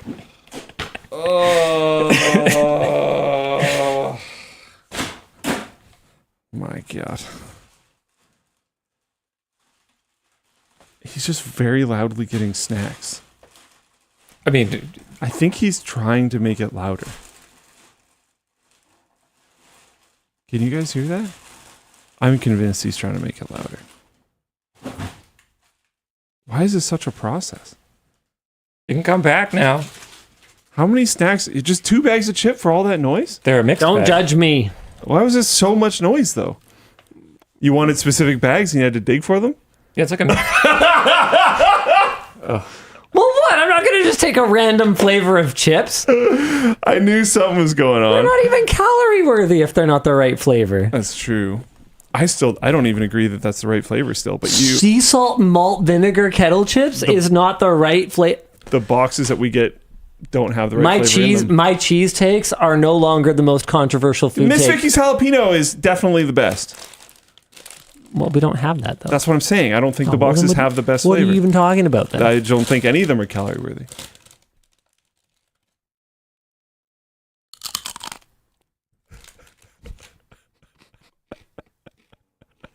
Nobody wants plain chips. I didn't say plain chips. It's Miss Vicky's jalapeno. What is this? Where did that come Why from? are all of them like this? Why do you love submarines so much instead of plain chips? They don't even fit in our products. Oh man! Someone should. I'm surprised nobody's made missed plain that. shaped chips. Plain chips. That's a good one. That's actually that's solid. That's solid. What are we supposed to be doing right now? You're going to do a merch. No, you're going to read it. There's your consumable brand. Wait, you were doing one merch message the whole time I was gone? I don't think we even did one. Yeah, that was the merch message. Oh, that was. I thought you just asked me that. No, that was the merch message. We did a merch message. Good job. They specifically wanted Linus not here. Now you do an announcement. Did they ask for that? Yes. Huh. Wait, so That was oddly convenient. I can do announcements. We told him to leave, and then he did. Oh, I thought he just went to the. No. I spaced out. Get your head in the game! I'm hallucinating. Floatplane announcement.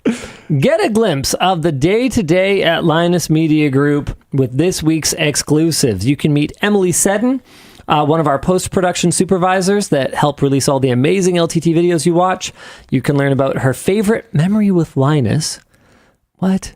A little bit more about the gamer van that we built her, and much, much more. So we've got that here for Meet the Team. What did people say? No? Okay. I'm going to have to watch this. I'm extremely curious what Emily Seddon's favorite moment would be. We also have Sarah's Q&A coming up. You can submit your questions for her Q&A. Behind the scenes, creating the Alex Week trailer. That was so cool. That was flippin' awesome. Fire's more your thing. You can watch Alex, Andy, and Sebastian play with a lot of fire in this week's Behind the Scenes. Heck yeah. If you're with our insurance company, please look away. No one snitch. I like it. Okay. So we're supposed to watch from 9:14 to 9:30. 1 second here. Let me just fire this up. I have not watched this yet either. I'm about to see something that Smile more? What? Can you smile like a maniac? Okay. Yeah, like like mad scientist. Oh, yes! We are making the best week ever! He honestly did a really good job with that. Stop it! There you go. He did a really good job with that. He actually killed it. I mean, asking Alex to act like a mad scientist is like... It was great. Asking you to act like Luke. Hey, Luke, could you act like Luke, please? Okay. Look, he did it. I don't know what to do. You could laugh really loud. I scared people in a restaurant recently. There he goes. Okay, perfect. I went out for lunch with Lucas and Nick from the lab to do like a labs leadership lunch thing. And I don't remember what was said, but somebody said something and I got a good one in and like everybody jumped and I like apologized. Were you in Langley Vietnamese? No. Okay. Where were you guys? Should I be embarrassed if I go somewhere? Like, do they know we're affiliated? Probably not. Okay, cool. I don't remember the Ruby Siam. Okay.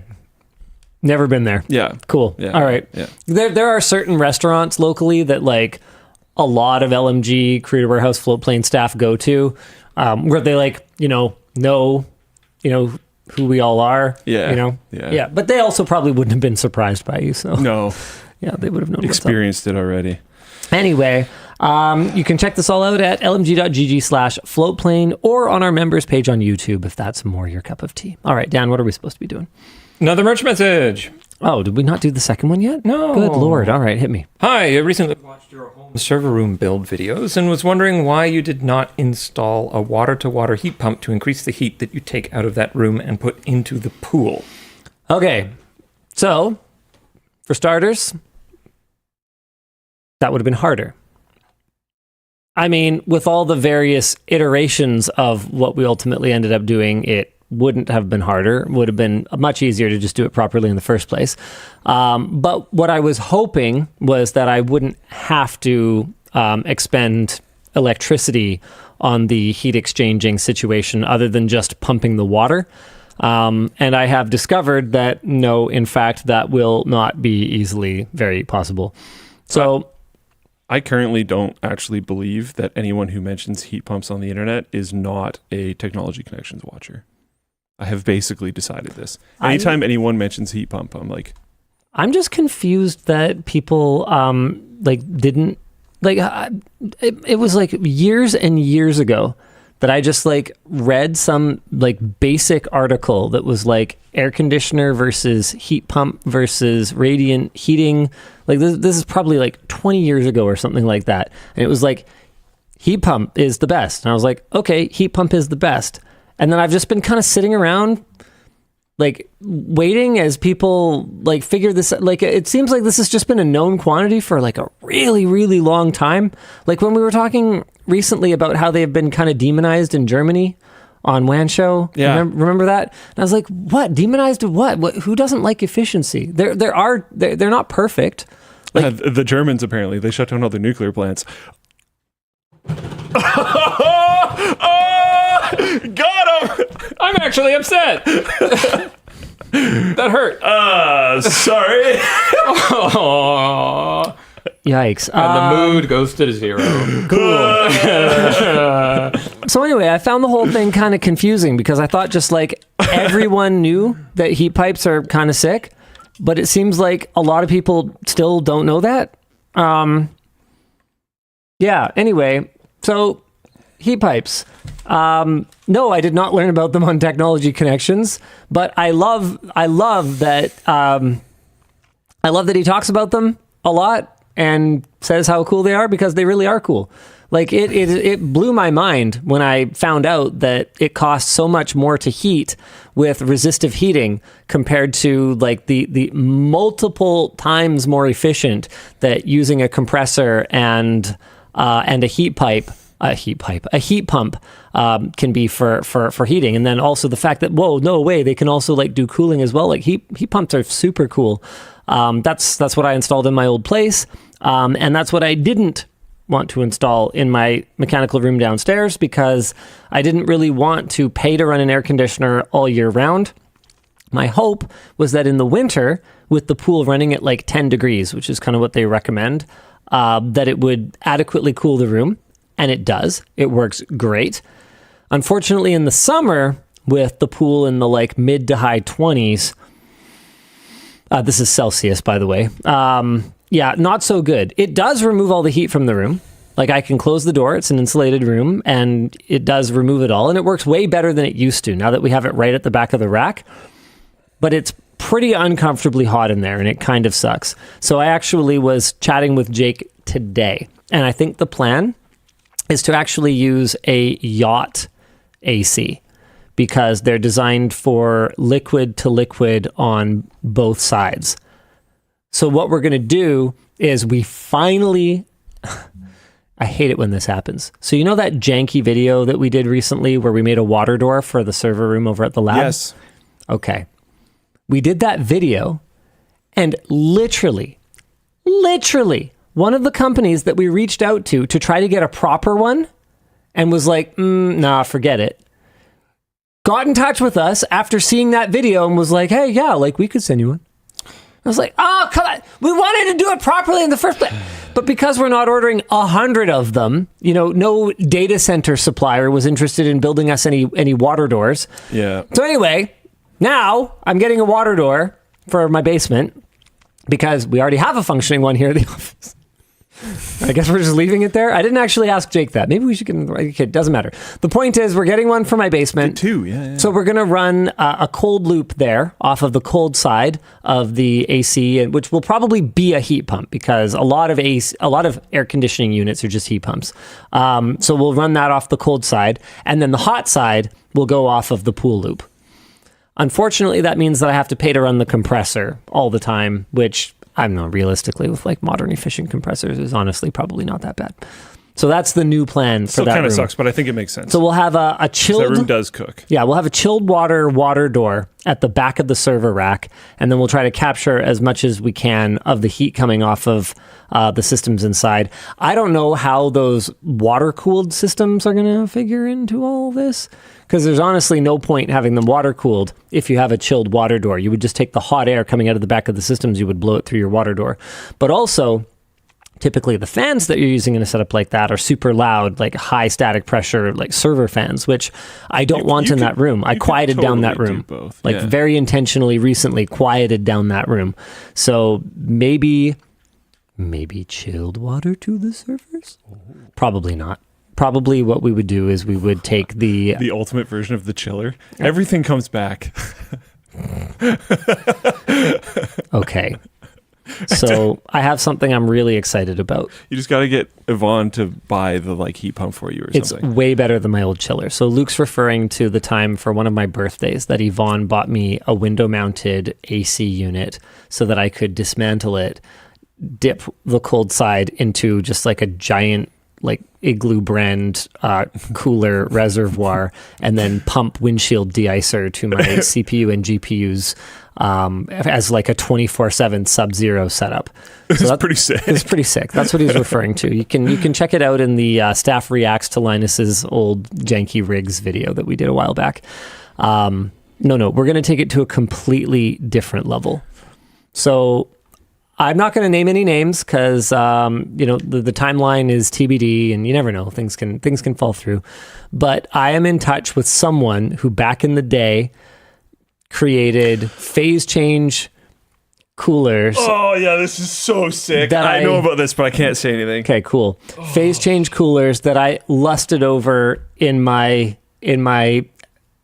post-adolescent pants, and he hasn't done one in a long time, but we offered to do a collab/commission build, and he's super down. Which is so sick.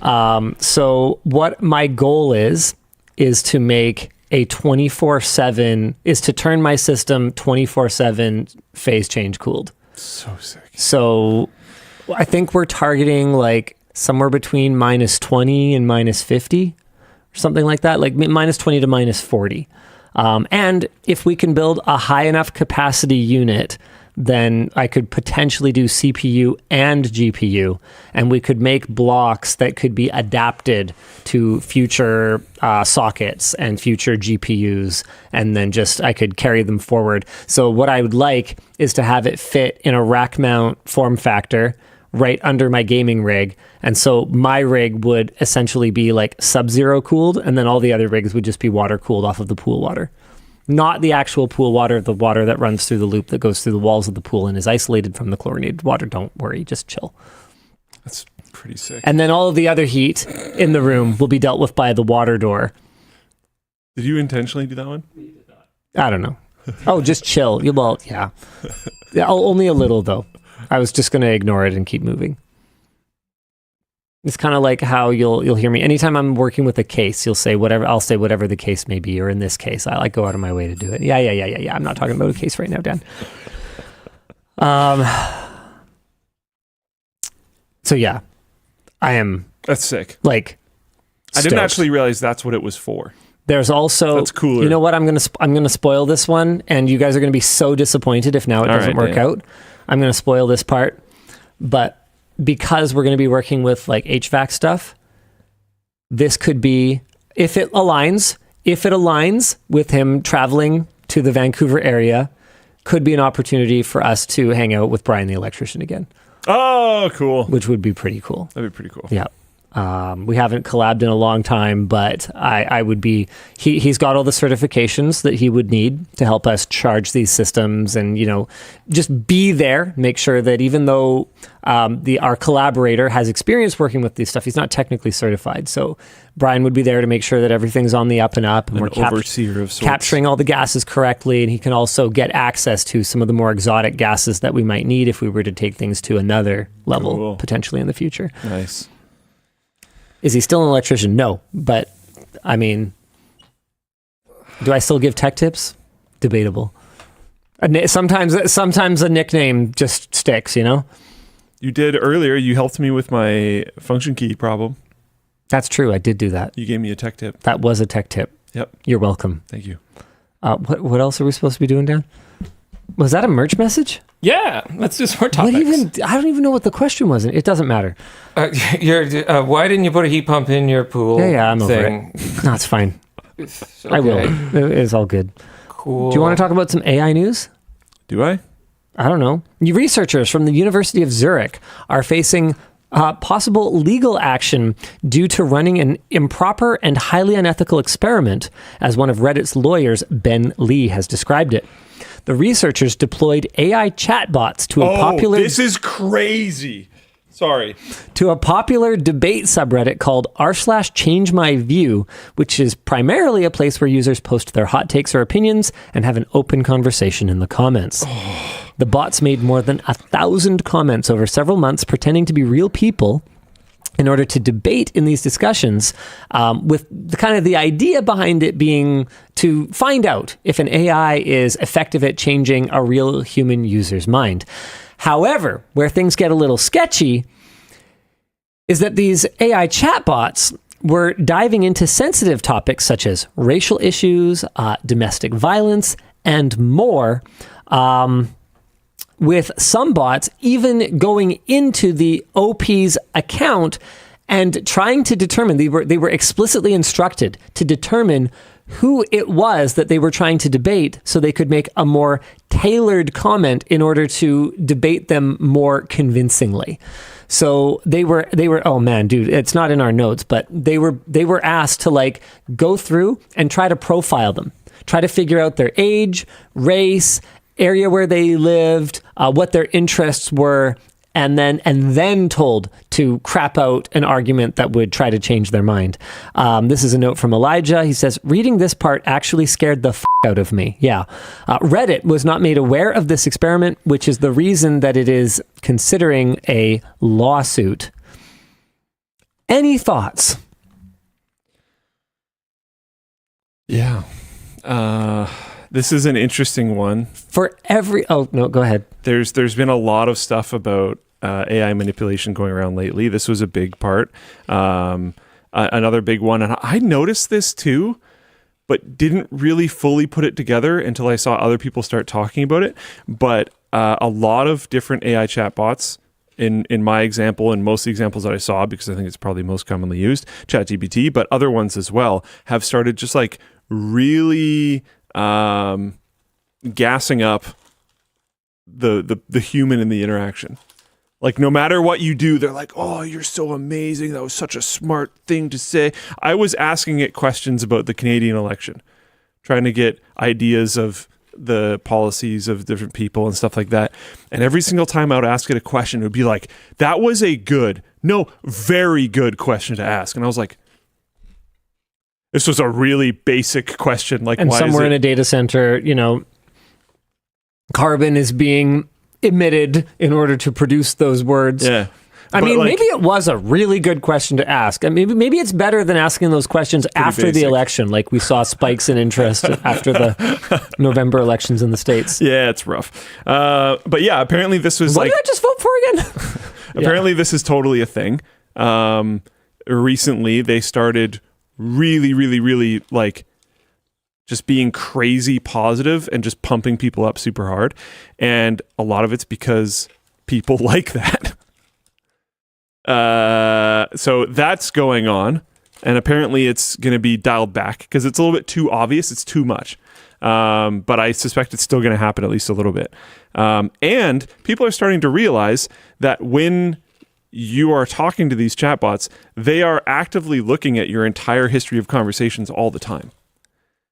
So that's... I didn't actually necessarily realize that. A lot of people think a new chat is fully isolated. It's not.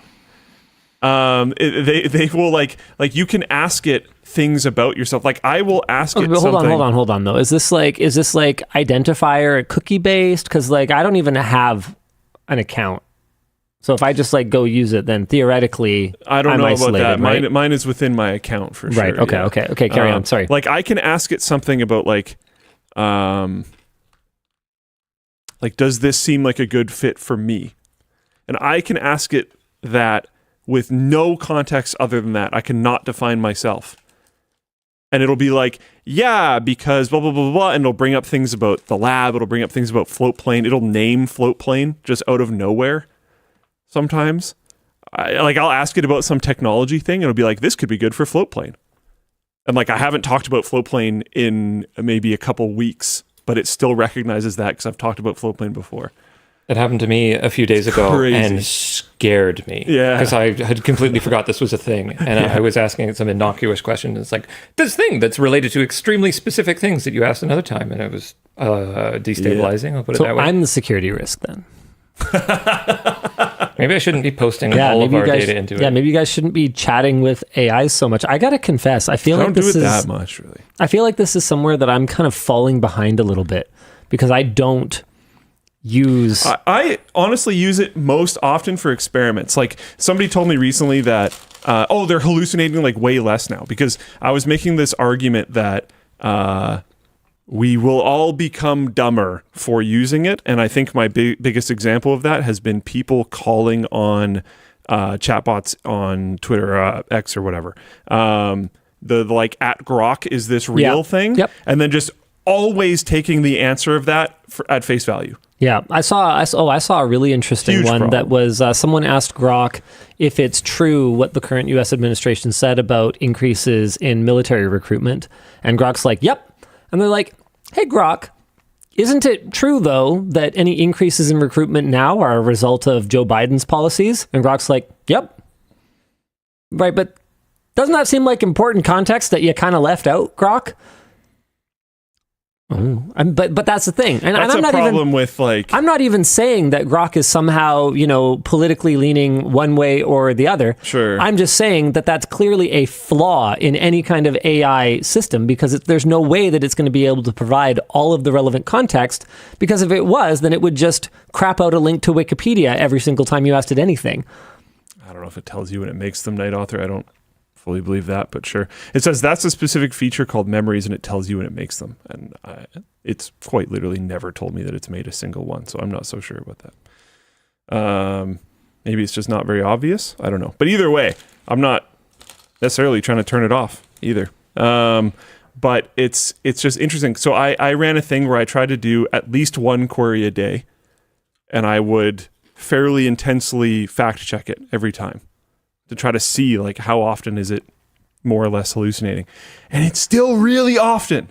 Yeah, this is... And people just take it fully at face value. It's so crazy to me. Nippleless Cage in Floatplane Chat says, I asked Grok something about Elon Musk, and it said, that's because he was the founder of Tesla. And when I corrected Grok, it was like, oh yeah.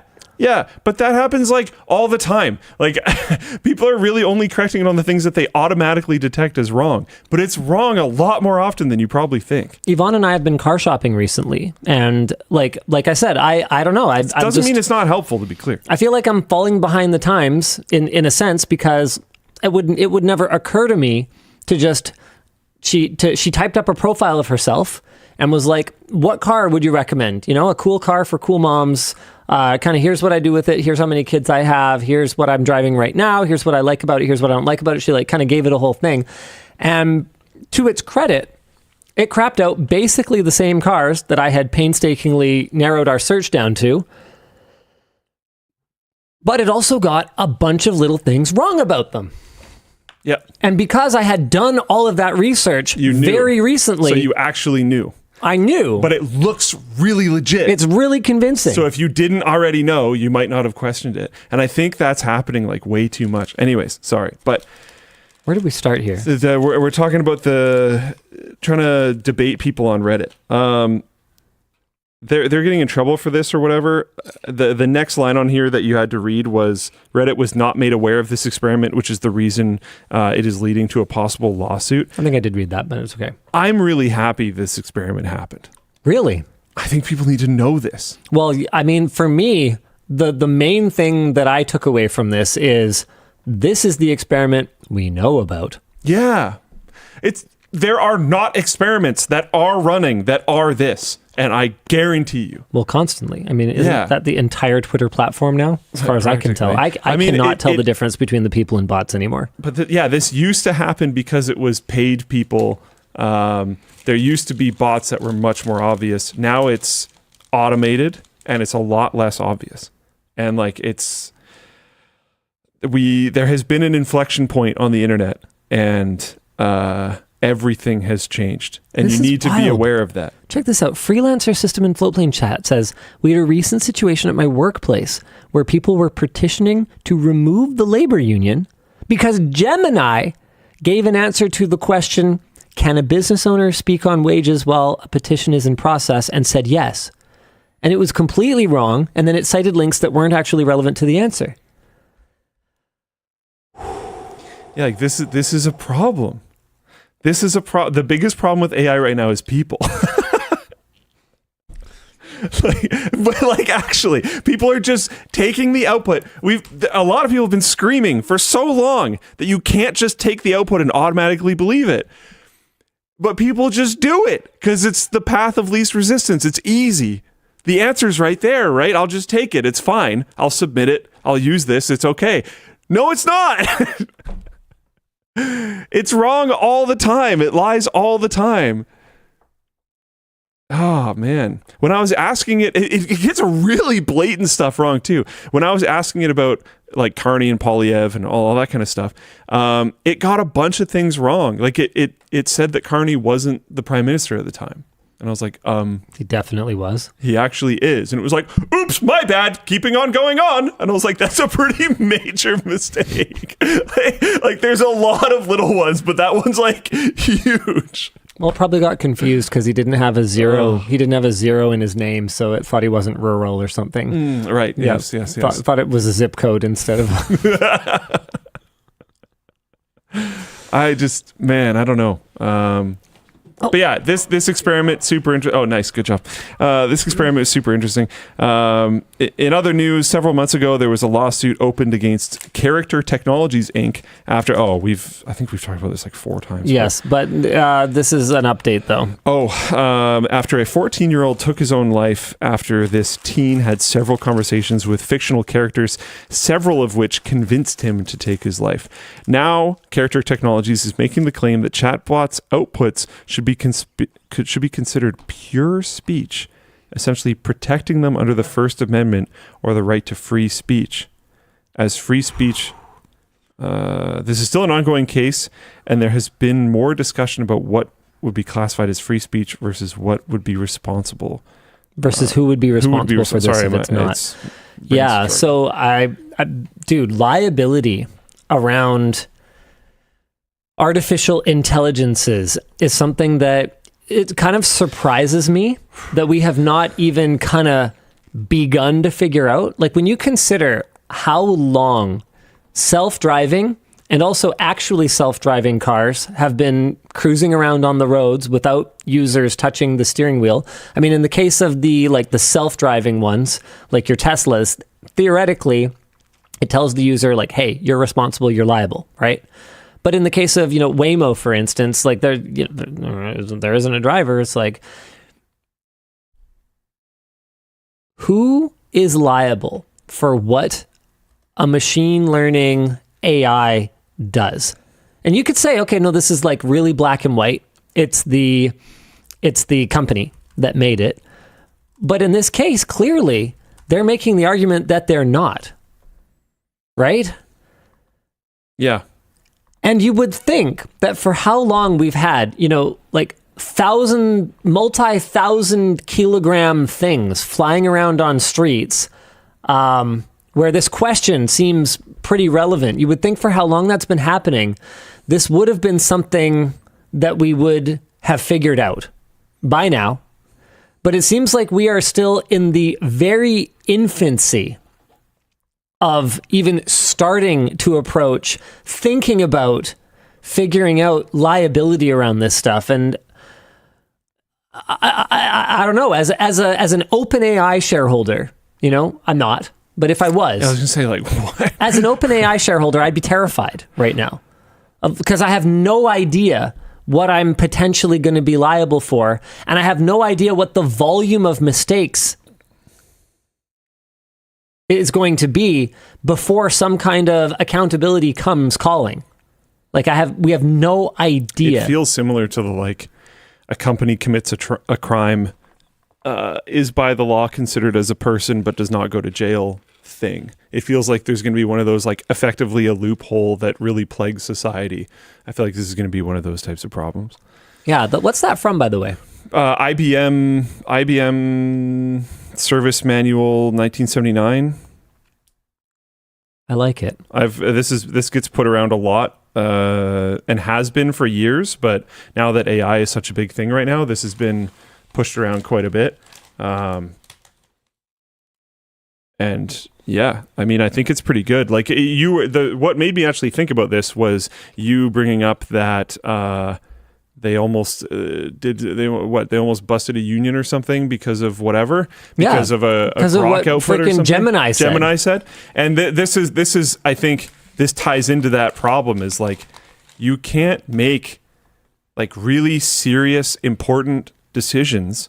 Like, I was looking up stuff, politics stuff, right? I also had other friends and family members that were looking up politics stuff using AI chatbots, and I was just constantly freaking out, basically being like, it is a good shortcut research tool.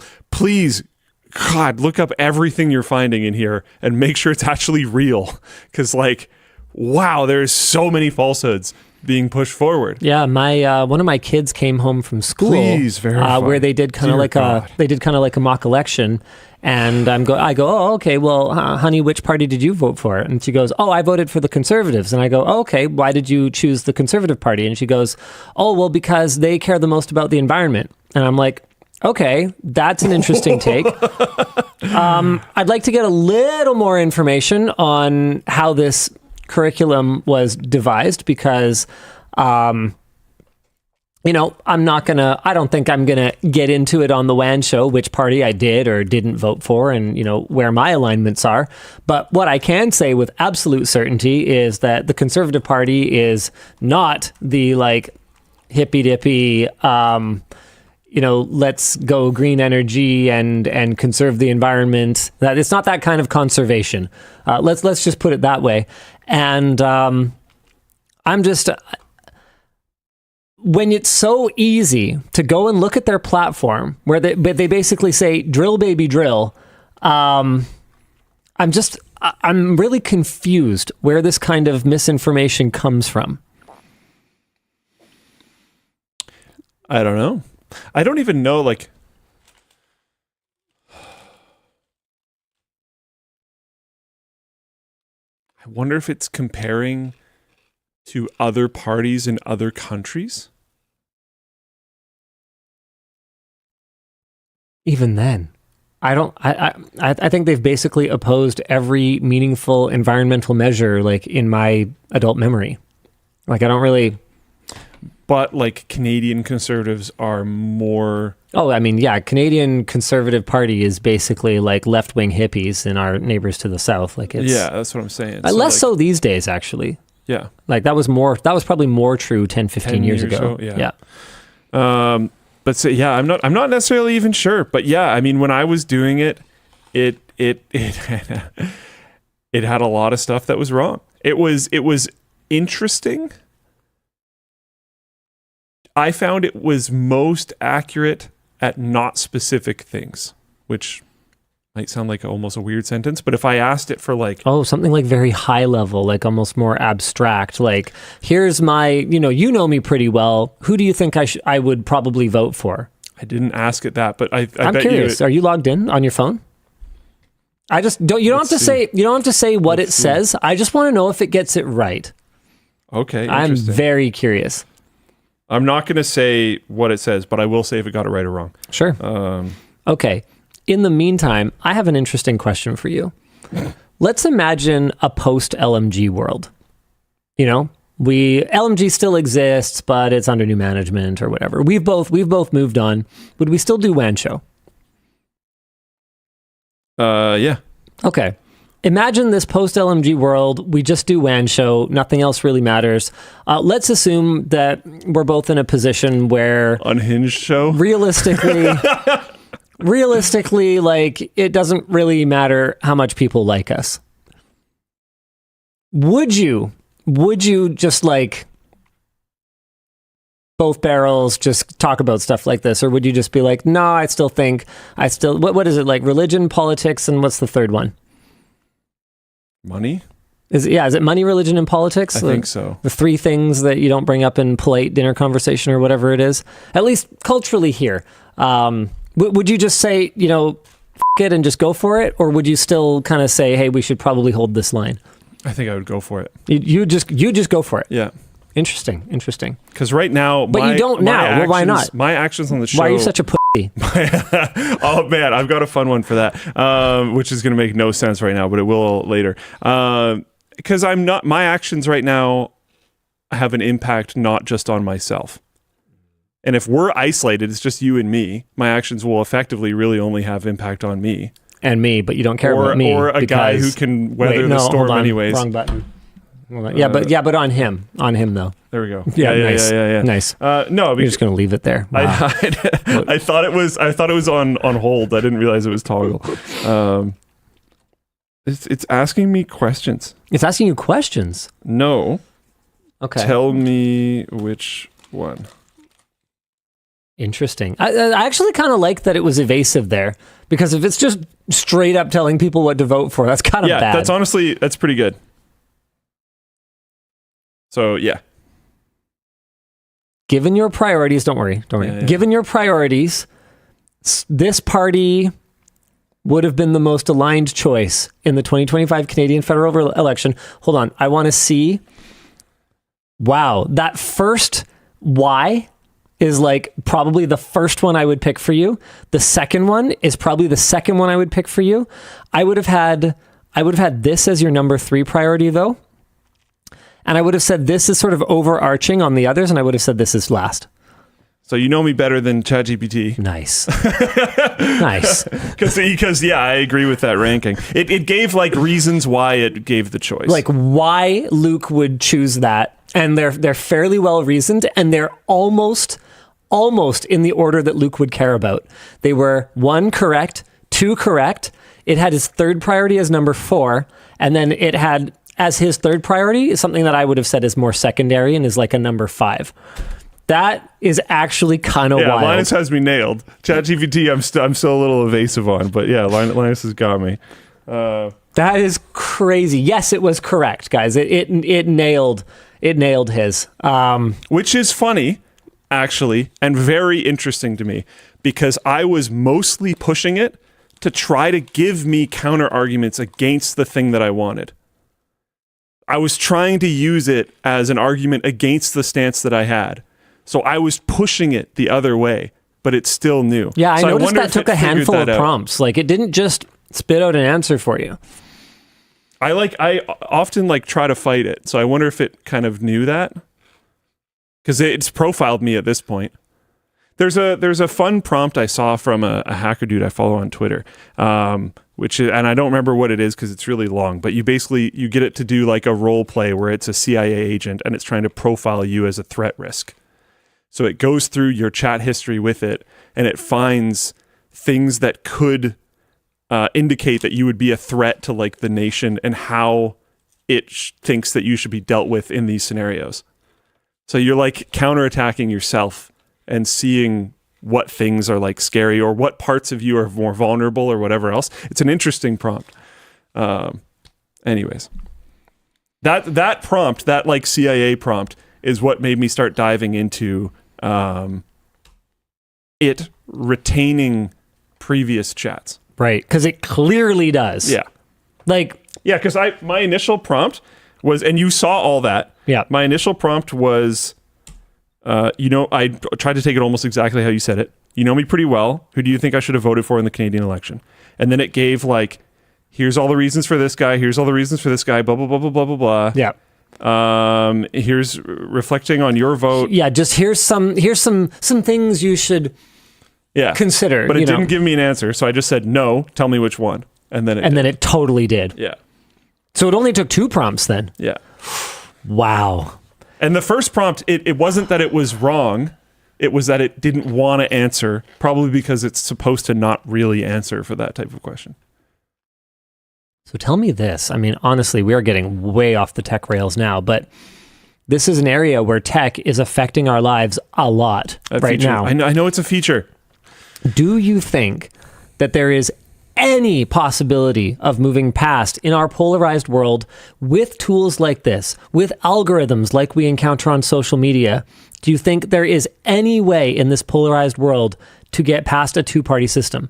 Because we've often talked about how, and I think Americans talk a lot about the detrimental impact of their effective two-party system, because your choices are, basically, as South Park so eloquently put it, a giant douche and a turd sandwich, right? And in Canada, for a long time, we enjoyed a multi-party system. Like, yes, some of those multi-parties were particularly irrelevant. Like, have the Greens ever won more than one seat federally? I don't know. Actually, I could not ask sure. ChatGPT. Yeah, if they have, it's been a very and then look it up anyways. Very small handful. But we actually had at a federal level 3 parties over my adult lifetime that had various degrees of relevance. So you had your Conservatives, your NDP, and your Liberals. But in this most recent election, while the Liberals only sort of won, they won a minority government, and the Conservatives lost, they actually picked up a lot of seats, and the NDP were almost wiped out to the point where their leader, in tears, resigned as leader of the party. He didn't even win his own seat, which is, again, in my adult lifetime, pretty unheard of, even for relatively smaller parties, and happened twice in this election. Both the Conservatives and the NDP had their party leader lose their seat.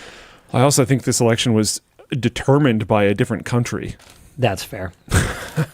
That's fair. What's the joke? It's like Pennsylvania didn't just determine the U.S. election; they also determined the Canadian election. Yeah, something like that. Pretty much. It's pretty funny. Oh, sponsors. I guess we could do that. Oh man, have we done like 3 topics? The show is brought to you today by Vessi. Are you just a step away from touching grass? Our sponsor Vessi is there for you.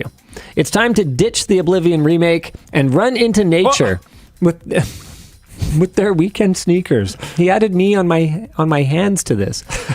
They're breathable, lightweight, and most importantly, help keep your socks dry. Our team loves their Vessis because here in Vancouver, the weather is always predictable. It rains all the time. But with Vessi, you can step into puddles worry-free. Their weekend sneakers aren't just great for day-to-day activities, they're also Dennis's favorite travel shoes.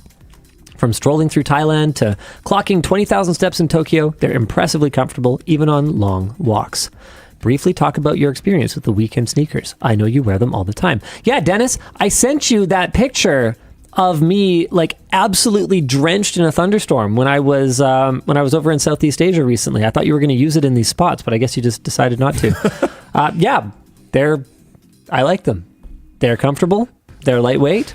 And while I will never say that they are waterproof, because nothing is waterproof, water literally carves canyons in the face of the earth, they do help keep my socks dry.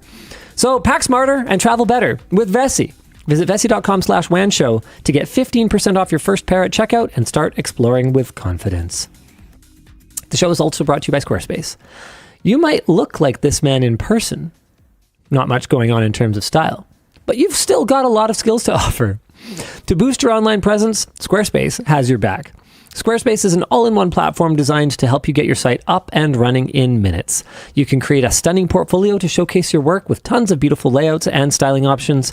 And building a site is as simple as dragging and dropping. No coding experience required. It also lets you manage everything in one place, from booking photo shoots to invoicing clients and even lighting up your marketing efforts. Check out their new AI website builder. It helps to simplify your design process by providing custom design suggestions, text, and images. So why wait? Start building your website today and get 10% off your first purchase by visiting squarespace.com/WAN. Finally, the show is brought to you by Thorum. Give your partner the kind of ring they actually want to pick up. What was that? Our sponsor, Thorum, has the ring that brings the bling bling. They don't make those typical boring rings. They use unique materials like meteorite, whiskey barrels, dinosaur fossils, and even World War II rifle stocks. Every ring ships within one business day and comes with a free Thorum silicone activity band and a beautiful wooden ring box. Thorum began in 2012 when founder Caleb Martin couldn't afford a ring, so he made one for his now wife, Steph. Not only did Steph say yes, but over 10,000 customers have also said yes, leaving 5-star reviews. They've got minimalist watches now too, made from meteorite, Hawaiian koa and California redwood, plus a lifetime warranty and free worldwide shipping. Whether you need a wedding ring, anniversary ring, or you just want a ring that looks awesome, head to Thorum.com and use code WAN to get 20% off a truly unique ring. And I've got something else that came in at the start of the show. Oh. As we're on the topic of Thorum. Do you remember a couple of years ago, we did an insert with a woman who was going to propose to her Oh, yeah, husband? that's right. I remember that. We have a response. Oh, really? Wait, what? 2 years later? Hey, nice. They got married yesterday, and they signed it with the LTT Scribedriver. Let's go. Which is amazing. That's awesome. Incredible. That's cool. Super cool. All right. Well, I'm glad she was able to seal the deal. That's, you know what? I love those little bits of uplifting news in a world where AIs are monitoring our every move, and big companies like Apple just ignore judgments for 4 years, and But hey, there's love. There's love, and that's all you need. I heard it in a song once. Yeah. Someone, I forget who did the song. Pretty good song. Yeah, pretty small band. You probably never heard of them. Insect band. Yeah. Radiohead? Yeah, sure. Slipknot. Says Dead Antisocial. Oh, by East. Oh man, I can. The funny thing is, somebody has probably done an AI Slipknot But just don't. Beatles crossover. Just don't. It is so easy to pick out those of you who I love very much, by the way, in our audience who do not have a sarcasm detector. By East One goes, the Beatles! Yes. That's the joke. Oh, man. That's great. Yes, that's the Beatles. Love doesn't make me money, says Elijah. Okay. Man, why do I even read your Don't comments? engage. Okay. Don't engage. What else we got? Oh my God. Is it WAN After Dark? We can't do WAN After Dark. We have to do things get blurry on YouTube. YouTube is testing a feature for a small percentage of users where they blur the thumbnail. Wait. Before we go, you asked me a question, which was, do you think we can ever get past 2 parties? And somebody in chat reminded me of it. No, while we have our current voting system. While we have first past the post, it's always going to be 2 parties. Just how that works. That is honestly the thing that I'm still most angry with Justin Trudeau about. It's total bullcrap. He promised electoral reform and then was like, Like, there's lots of other stuff you can be mad at him about, but that was a major campaign promise that I feel, for me anyway, I feel was a big part of what won him the election. I think it was. In his first term. Yeah. We wanted electoral reform. It was a big part of the reason why I voted for him. We wanted a different voting system. We don't want first past the post anymore. And there are flaws in basically all of them. I get it. But first past the post is super flawed. And like extra flawed, you might say. I think I know why he didn't do it. Well, yeah, because they were the incumbent. It's never in the incumbent's best interest to vote for electoral reform because that's the system that got them elected. He definitely would have lost. So he bailed out. Which is so incredibly lame. Because I think a big part of the reason why he got voted in was because people were like, oh, wow, we can have a real system. And then probably maybe, not vote you back in. And then he just didn't do it. And now we're stuck. It sucks. It's rough. I hereby promise that my first official action as Prime Minister of Canada will be to fix our crappy first past the post system. Would you vote for me? Yep. Nice. That's 2 votes. I think that's incredibly important. Myself, right? It feels like, let's assume, I don't actually think this, but let's assume you would be horrible. Oh, hold on. No. People couldn't understand what I was saying. The Canadians couldn't understand. I, Stephen Aboutman, do declare, I promise. Now you gotta do it in French. Oh, finally stop doing the irritating accent.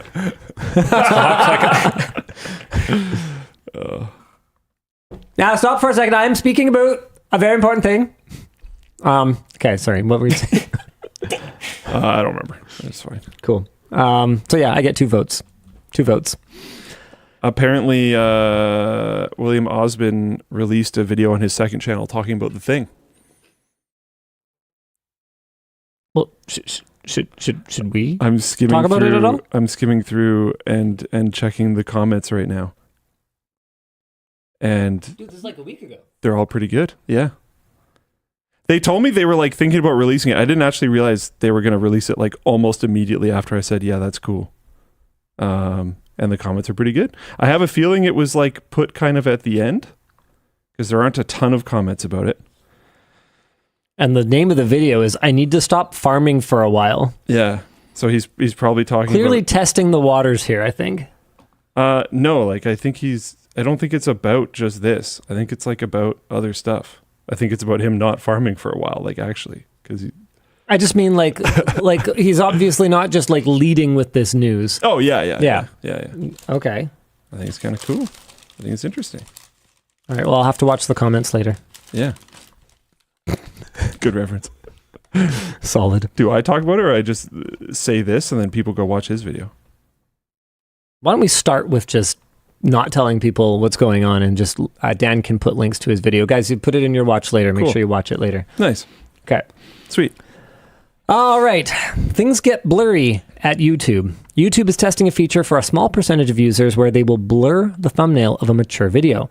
This will mainly be targeted at videos that frequently include sexual themes. Because, you know, in our typical North American sensibilities, fashion, we don't care about violence. We care about boobies. Boobs.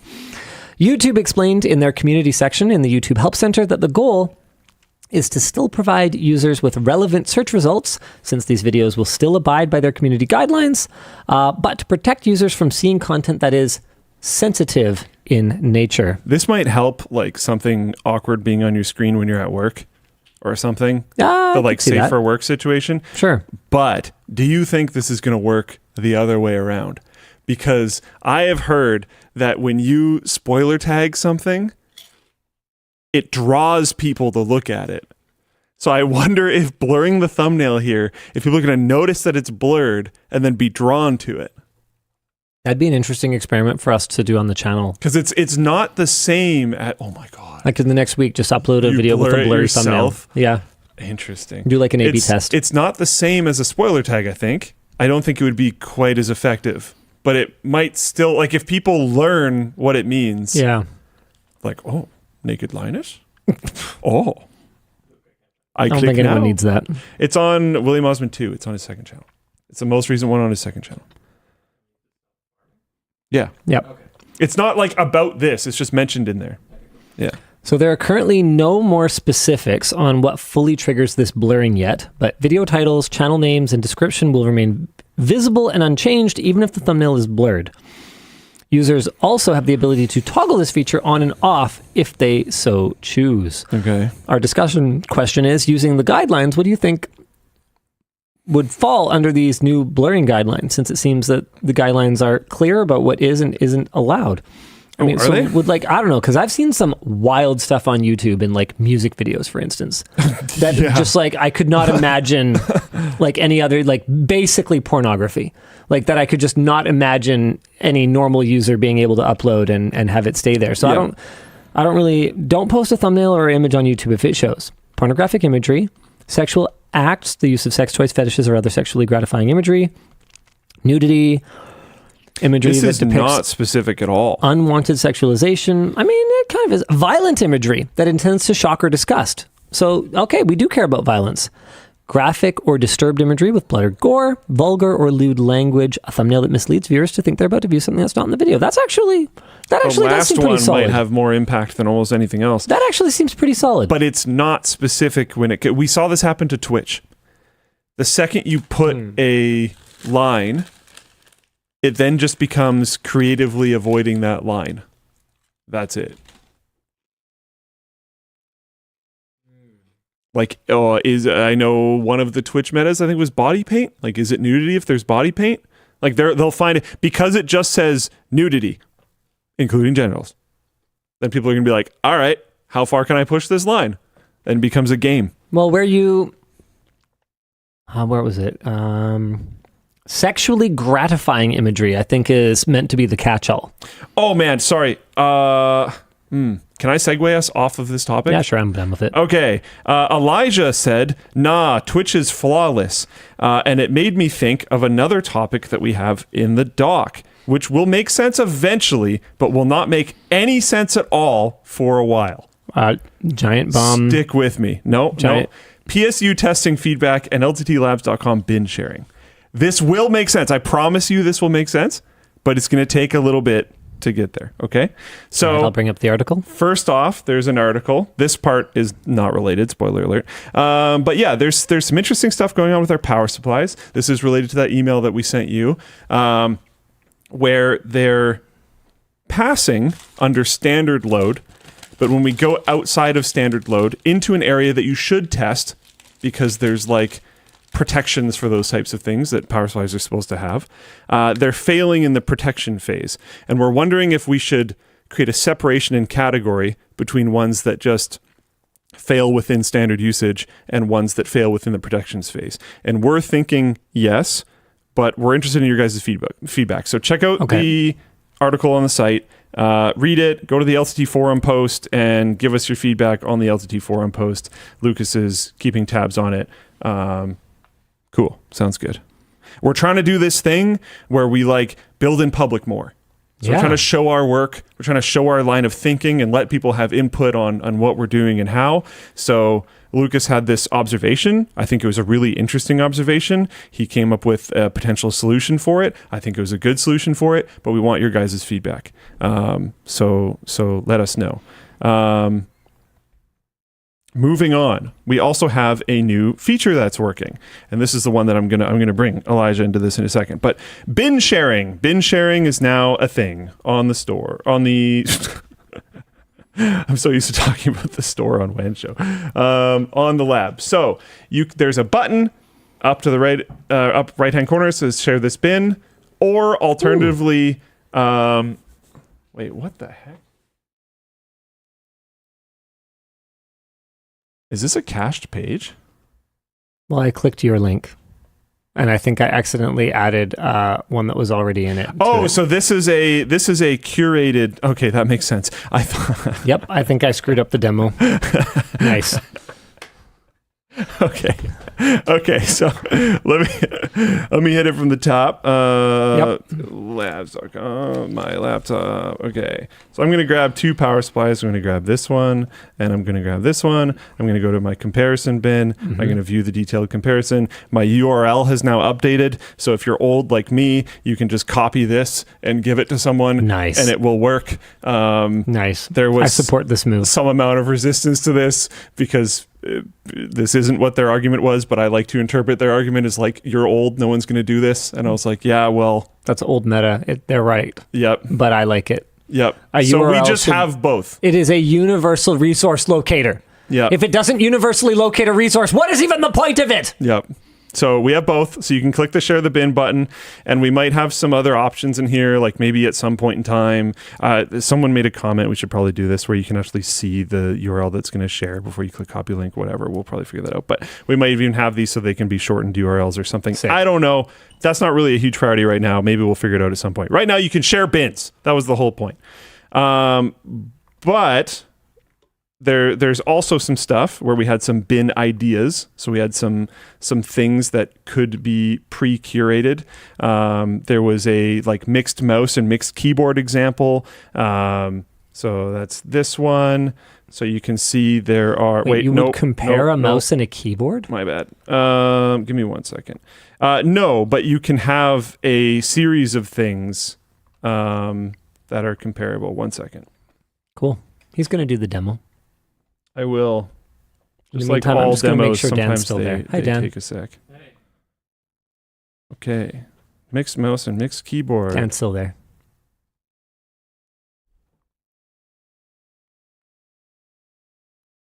I'm all done my chips now. Okay, well, my point is that you can share comparison bins, and theoretically, if we were like making a video on something, the writer of the video could prep a comparison bin. That'd be sick. And then link it under the video. Then you could see all the items that were in the video. Yeah. So there could be see the items from this video link, You could compare them all and see them all there for more detail or whatever else. That's cool. There was a challenge that we had of what is the best bin that you can create be useful or less useful like the ones above. And the reason why I'm pulling Elijah into this after this really, really, really long bit of expose is I was like, yeah, I don't know, like how interesting that'll be. And they're like, well, someone could do like a waifu comparison collection to help Elijah. Oh my God. Okay, I see an example of one of the kind of useless bins. Model names that are greater than 50% numbers. Okay. That's incredible. Oh, this is comedic gold.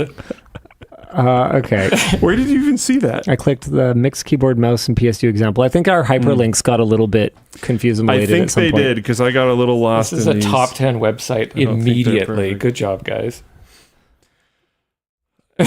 Yeah. Anyway. All right. What else are we supposed to be doing today? Something, I think. Finish off your topics. Oh, yeah, we could do that. Hold on, I'm trying to figure out. Okay, yeah, I see this. The doc on this was a little weird, but one of them is the only acceptable list of peripherals, and there's like an Apple Magic keyboard. Oh boy, I love this. You're gonna do a great service for the internet with this website. So yeah, you can. This is like the Spotify playlists. You know, so I'm assuming whoever on the team made this has a MX Master 3S and an Apple Magic keyboard. But yeah, you can name your bins. Yeah. So like if you come up with a collection of products you want to throw in here to compare, you can then name the bin, copy the link, share it to other people. Obviously the bin naming thing isn't going to work if you just copy the URL. Yeah. But you can make some funny stuff. So if you wanted to make a waifu collection of components that the lab has tested and link it at Elijah on his social media, that would be funny. NASA marketing says the U.S. administration. The White House released a skinny version of its budget proposal for 2026 today, including all federal agencies. This budget proposes cutting NASA's funding by 25% from $25 billion to $18.8 billion.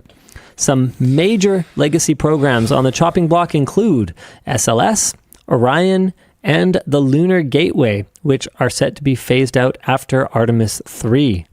The budget cites SLS's $4 billion per launch cost and 140% budget overrun as reasons to move to cheaper commercial systems. The Mars sample return mission also canceled. The ISS is also getting dialed back with fewer crew, fewer flights, and reduced research capacity. Instead, the U.S. administration wants to focus on human space exploration and beat China to the moon and Mars. They're allocating over $7 billion for lunar and $1 billion for Mars efforts, a chunk of which will likely be given to SpaceX, according to Ars Technica senior space editor Eric Berger. No way. What? No. That's not going to happen. They're not going to give most of it to SpaceX almost by default. No. Oh, there's Boeing. How could you say? Oh, totally. Yeah. They're in the running for sure. Wow. No one saw this coming 100 days ago. Okay. Well, I guess that's all you have to say about that. Not really. Bit of a NASA fanboy here. So he just watched his team take a massive L. By the way, people are freaking out about this. Well, yeah. On those teams. Well, yeah. A 25% cut means a lot of people are losing jobs.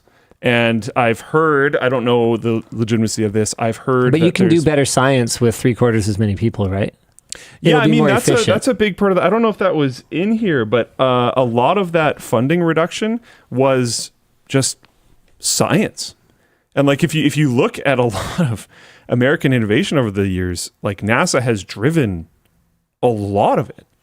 Like actually quite a bit. Cordless drills. NASA.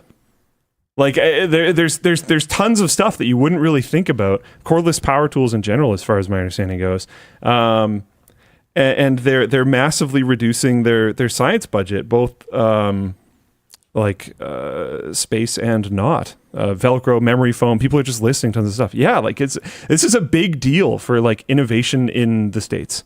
Well, in the world, really. I mean, yeah. I use cordless tools too. I don't live in America. Yeah, like it's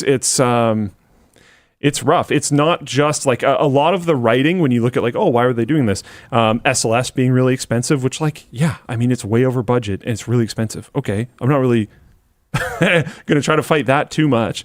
I do have some concerns about moving all of your ability to get to space into commercial hands.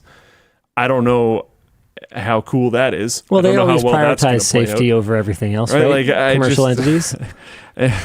It makes me a little uncomfortable. I don't know if that's the right move, but it is way over budget, all that kind of stuff. But like canceling the Mars sample return mission and being like, oh, humans will just do it. Like, wow, that's really bold. Unique username says that's just stuff that would have been invented by others anyway.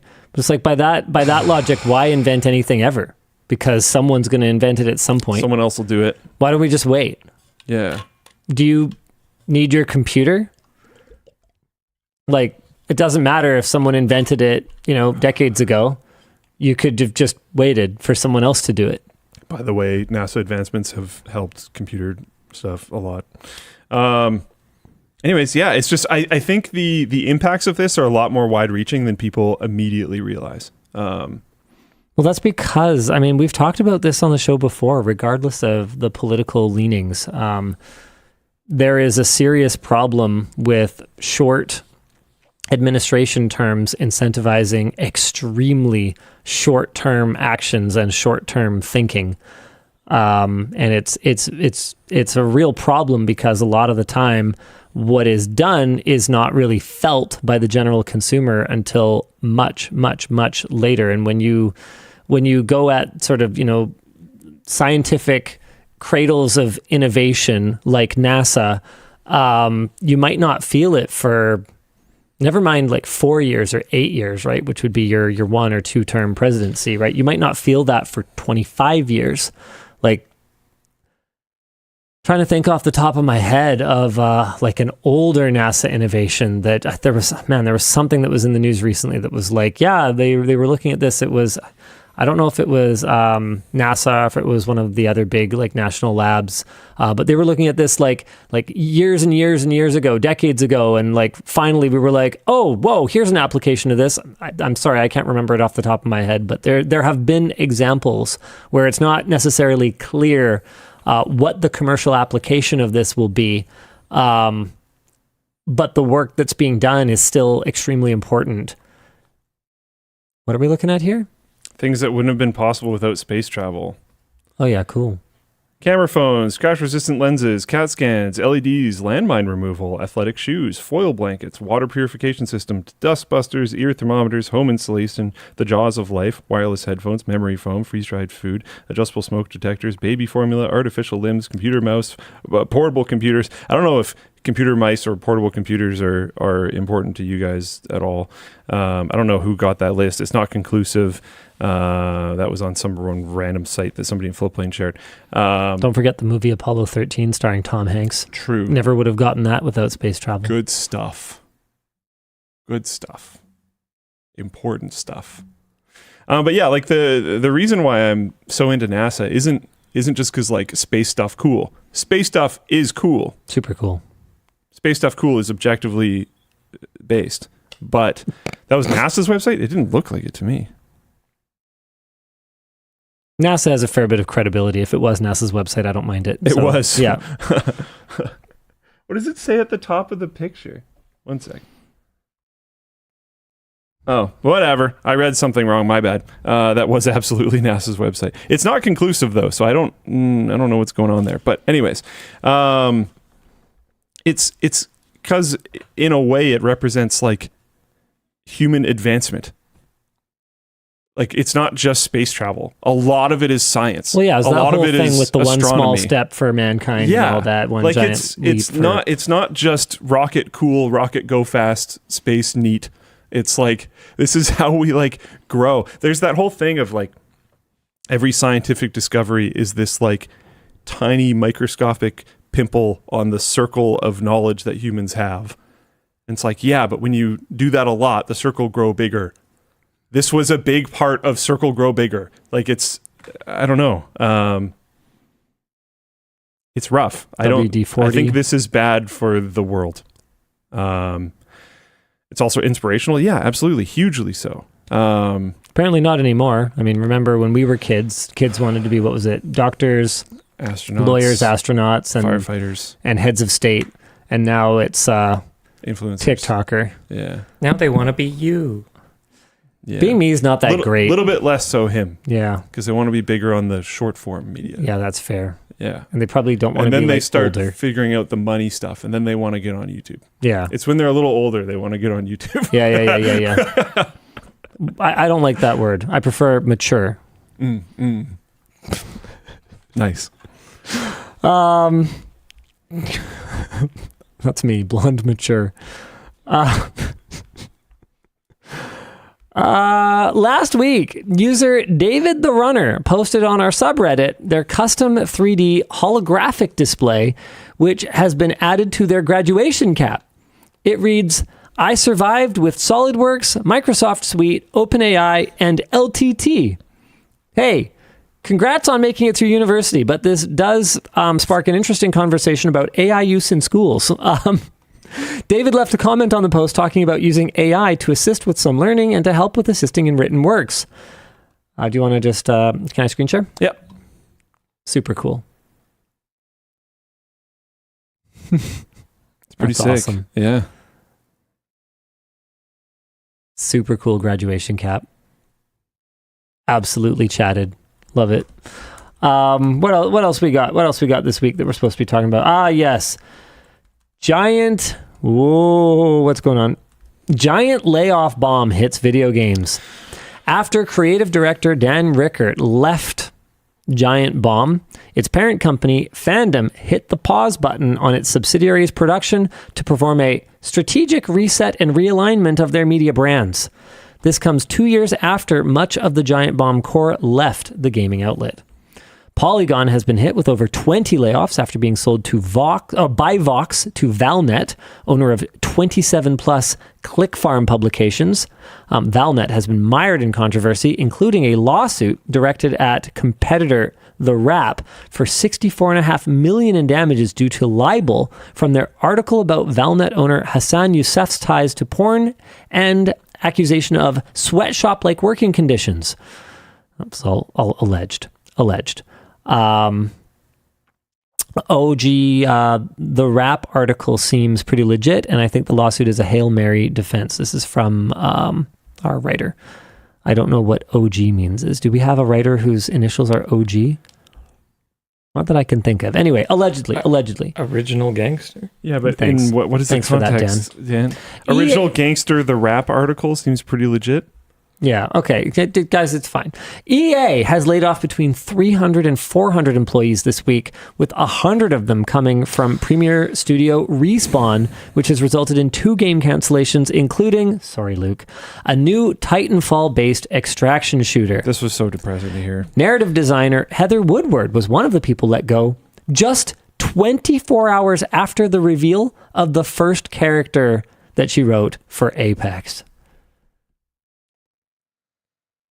And hold on, where's this link that where's the link I sent in the chat? If I send a link in the chat, it kind of means that I want to talk about the stuff it says in the chat. And how to get fired from video games industry. This is hilarious. Make a successful game. Well, no, it's got a whole bunch of examples. Apex layoff. Hold on. Where is it? Dang it, I can't find it.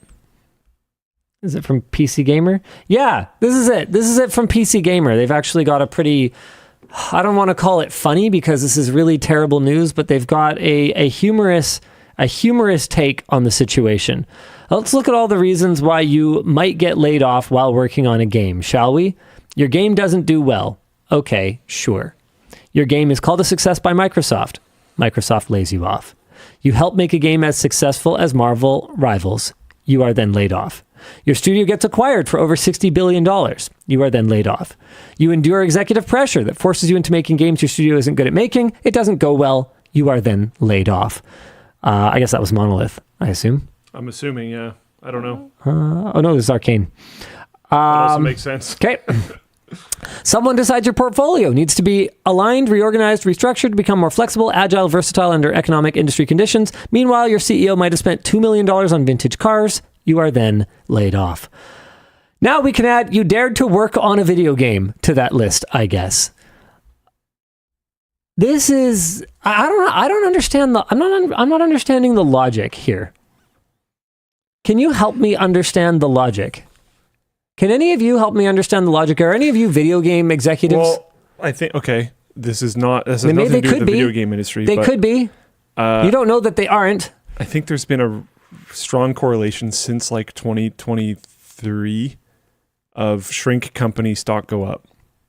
Oh, I think that's well before 2023, sir. Is it? Maybe more specific to the game industry, which admittedly probably had gotten a little bit overambitious because of the COVID boom. But I mean, shrink company stock go up has been a thing.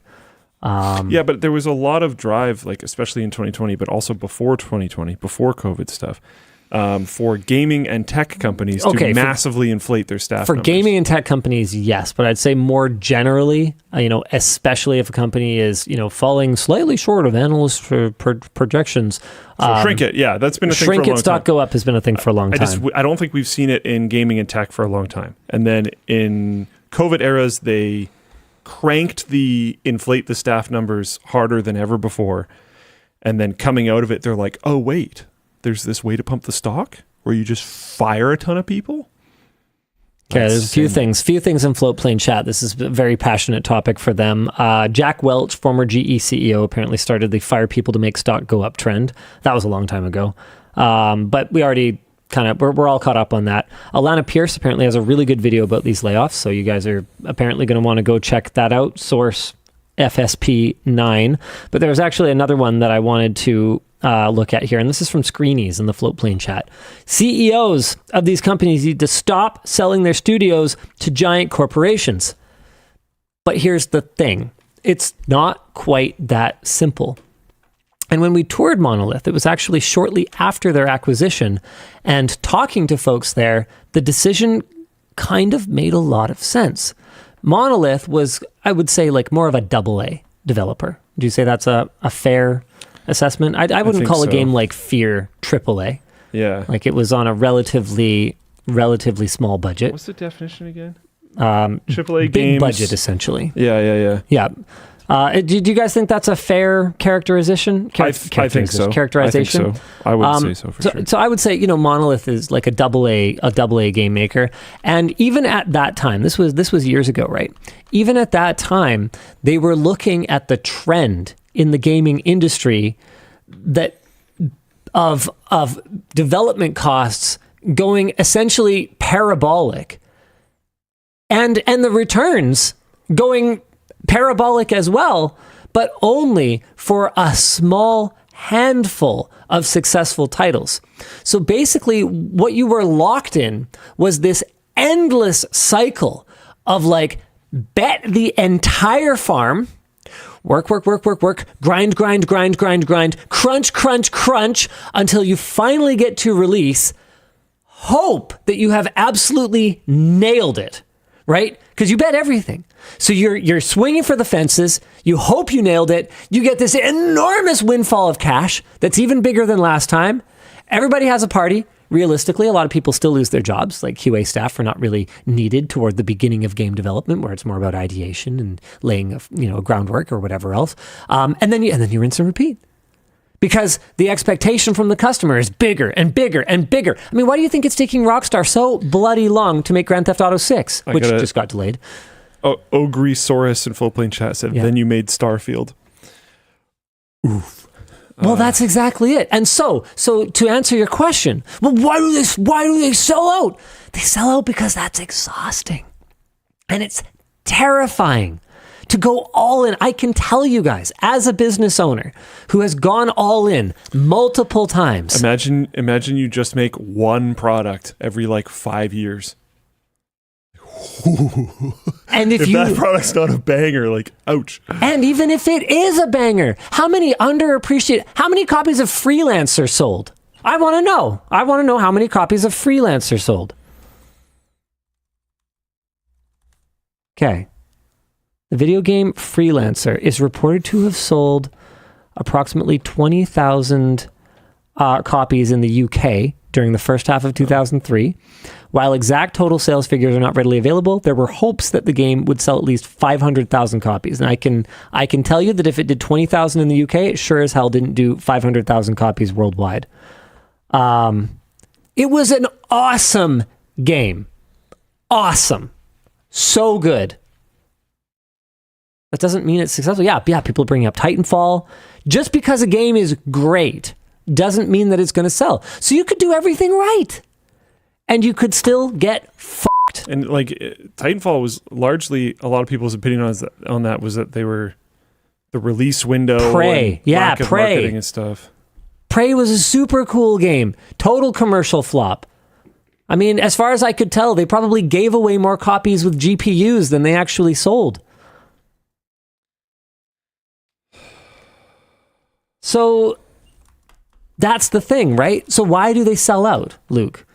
Well, because they're terrified. Because that's their opportunity to realistically to cash in on all the work that they did leading up until that moment. Like, yeah, they got paid their salary or whatever else. But if they're sitting there in that moment, they just launched a huge game and they get a big offer that values their company at something akin to the revenue that they're making right now on this huge game launch. Put yourself in their shoes. Most people would sell. And tell me that you have the personal integrity or you have the personal code that would make you turn away tens of millions of dollars versus fear for your livelihood daily. I can tell you I know what you would do. People are not going to answer this truthfully. I know. They might think they are, and I still bet you it's not true. It is. I can tell you from experience, it is really difficult to say no to tens of millions of dollars. Super hard.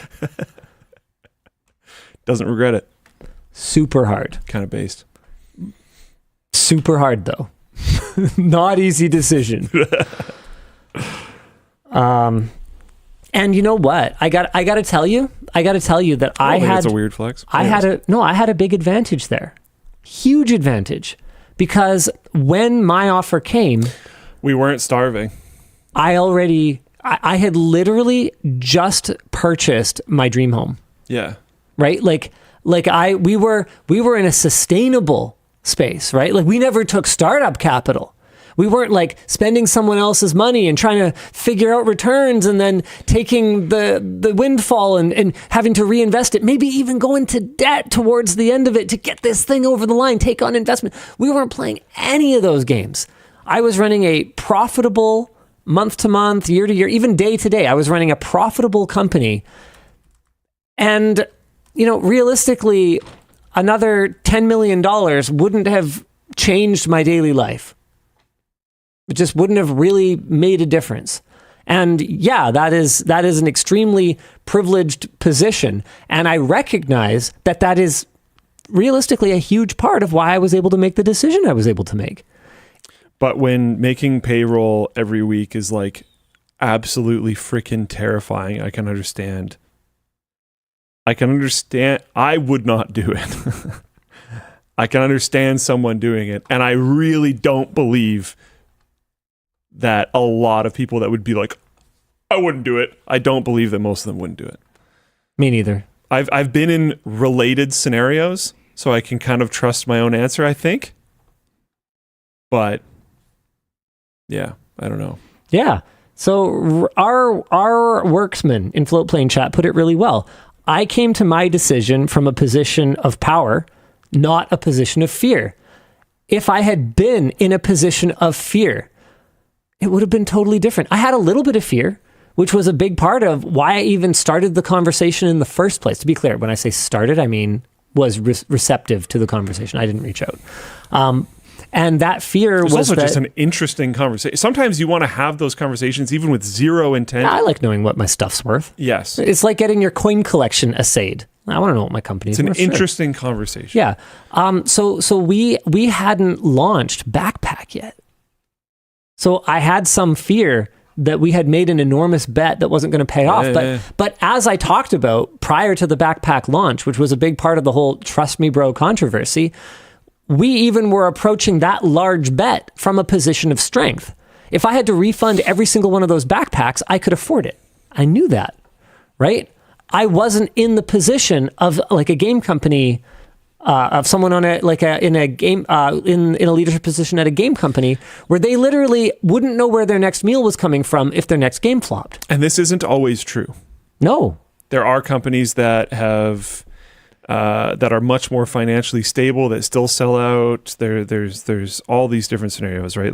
But I think the one that Linus is describing is a pretty common one for probably the majority of studios that aren't just making like incredible bank all the time. Yeah, like not everybody's Larian. If they have an as a service game or whatever else, or they're just like printing money with like, a dozen active mobile games that are, gotcha AF, like sure, there's definitely examples they where already did the selling out basically at that point. They Right. just sold out to themselves, I guess. So I guess I'm talking more about your traditional game studio. Your traditional medium level successful, medium to low level successful. I'm speaking from my experience doing the tour at Monolith, basically speaking to people who literally just went through this acquisition and more recently have now been shuttered because they were pushed to make a game that wasn't really aligned with their experience.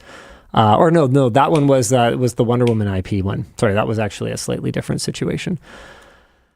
I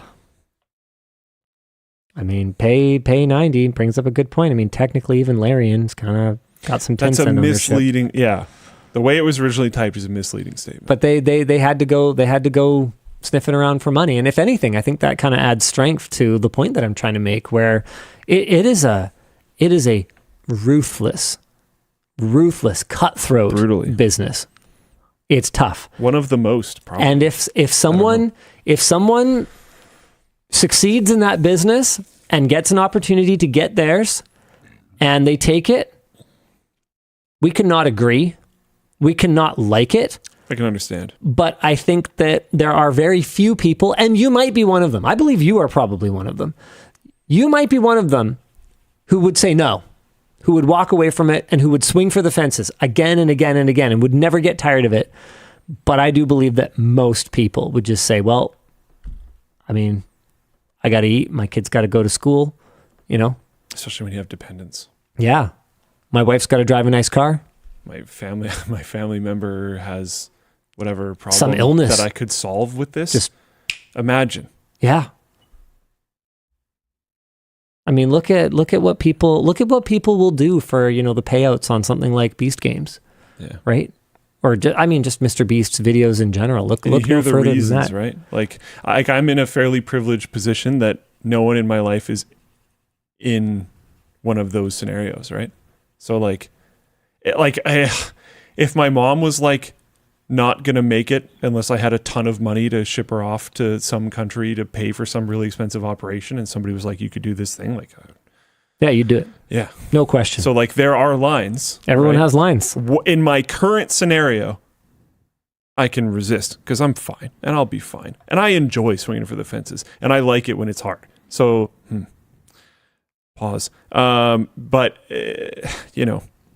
things could change that would sway me for sure. All right, what are we supposed to be talking about? Who knows?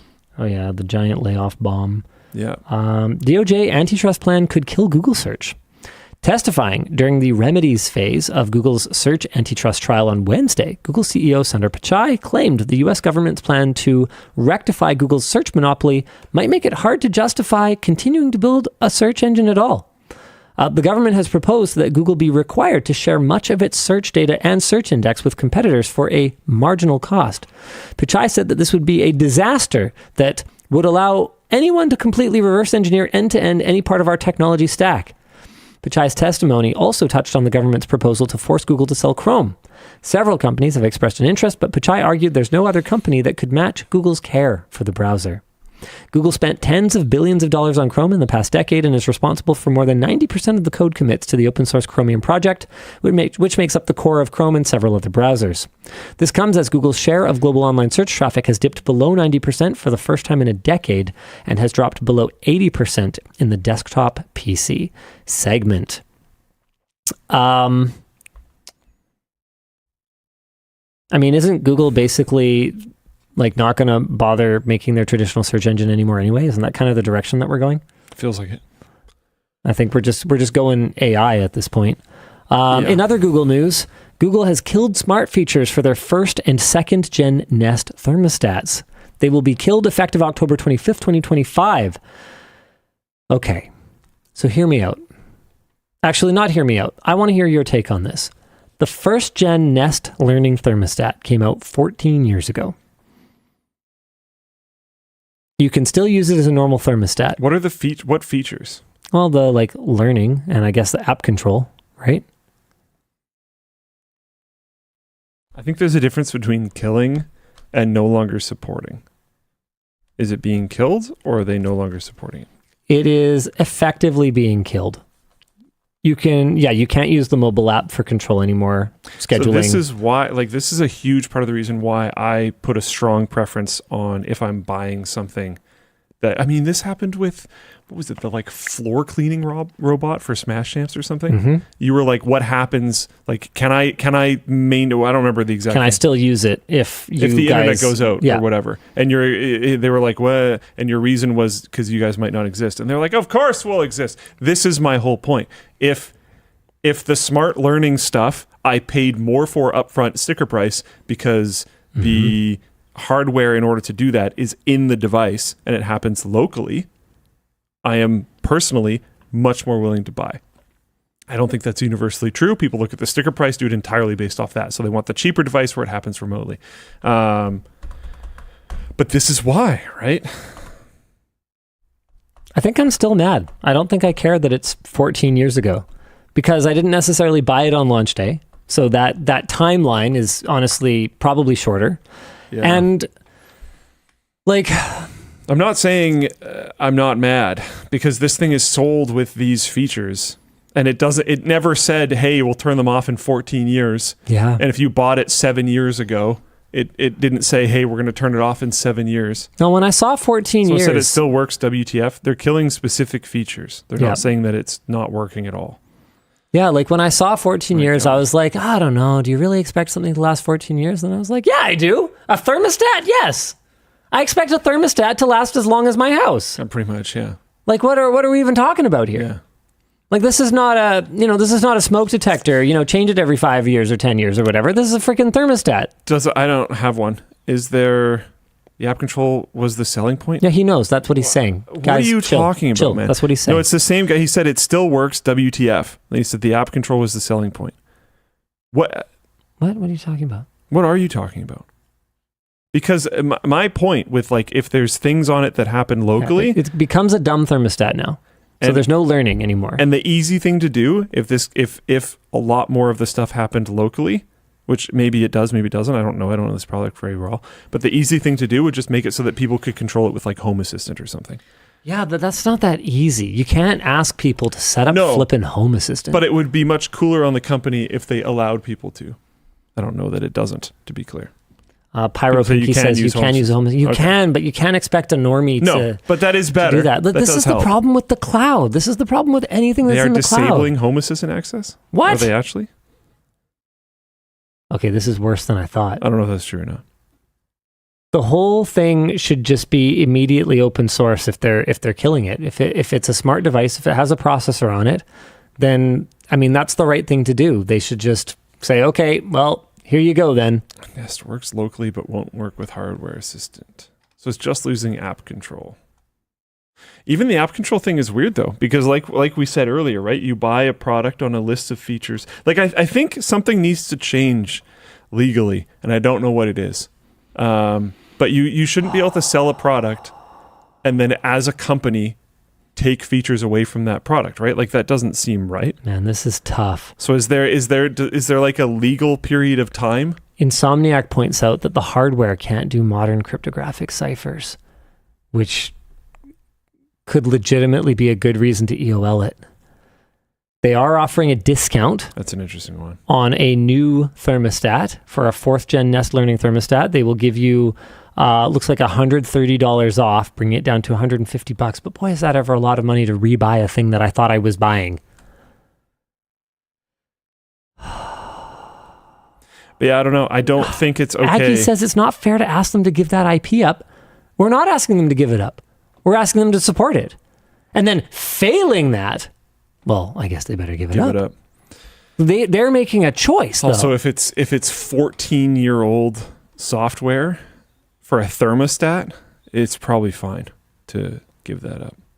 CatOS goes, fairly sure Home Assistant went through the cloud. Yeah, so some Home Assistant integrations are through the cloud, which is why I insisted on finding thermostats that didn't. So my EcoBees do not. Yeah, makes sense. They are controllable locally by Home Assistant, which means that if my internet's down, I can still adjust my in-floor heat. That's exactly how I would want to do that purchasing decision for sure. But yeah, I don't know. I think they need to figure something out because this is happening with lots of different products where they're just being like, no, we're not going to support it anymore. And 14 years is a long time, but it's still them going, well, we're not going to support this anymore for a device that traditionally people expect these things to last forever, right? I expect a thermostat to just be if I bolt it to my house, functionally, I expect it to be part of my house. Yeah. Like, and I guess the line would be if it's something that is expected to be included when I sell the house. Yeah. You get what I mean? Yeah. So, most people aren't going to rip their Nest off the wall. Or their dishwasher out. That to me is the line, right? Yeah. So if it becomes part of my house, I expect it to, last like my house. I mean, it's not like the thermostats that we had in my house when I was a kid, just like, the mercury in the little tube went bad, so we throw it away. What are you even talking about? No, it's a thermostat. It's part of the house. You need to be able to control the heat and the cold. I mean, I think I have to assume. Yeah, like it's like light switches. What, am I going to change all my light switches? Because there's like a cryptographic compatibility. Practically all mine because they're breaking because our home apartment builder sucks. But anyways, Raiden 428 says, do you expect a smart watch to last as long as a regular watch? Is a shorter lifespan a trade-off for the features? For a watch, there's a difference between the device dying and the device being killed by a company. Because I could still use a Pebble smartwatch if I was willing to use a black and white display, and I'm willing to, fight with the Rebel app or whatever. Also, that went open source. That's a great example of Google actually open sourcing something that they took over and killed. So that is how it's supposed to work. Funny, we should be talking about smartwatches, but yeah. And honestly, I think when people are looking at a traditional watch versus a smartwatch, I think it is very easy to do the calculus of figuring out, hey, this thing might not last as long as this mechanical device that in a lot of cases can last practically forever. It's not necessarily easy to be like, I'm going to make a random guess on how long this company is going to support this thing. I also think there's a sort of implied support period too, right? Like when I buy a smartphone accessory, I think the implication is that it's kind of a piece of my smartphone. I don't necessarily compare it to a regular watch. And the original pitch that the company's making is also hugely important. Like when Google sold the Nest, or I guess when Nest sold the Nest, because I don't think they'd been acquired by Google yet at that point, though you'll have to correct me if I'm wrong on the timeline. When they sold the Nest, they were just selling a thermostat. They were like, it's a thermostat. By the way, it also connects to your phone. It's smart and it learns. They didn't say like to your point earlier, that it'll stop working in 14 years. But they did say that it connects to your phone and it's smart and it learns. So but it's not a phone accessory. Totally. It's a home accessory. If any of those things stop, it was now, in my opinion, falsely advertised. Yeah, because it does still work as a thermostat, but that was never really how they pitched it. They pitched it as a piece of my home that does all this cool stuff in the cloud. Whereas no, to me, the smartwatch is an accessory for your phone. Like And maybe part of that is just like my own mental gymnastics here, like, right, trying to divide a line that was something I intuitively understood, or, something that I believe, but not necessarily everyone would agree with, right? Man. This is wild, dude. Like, this is just the tip of this spear.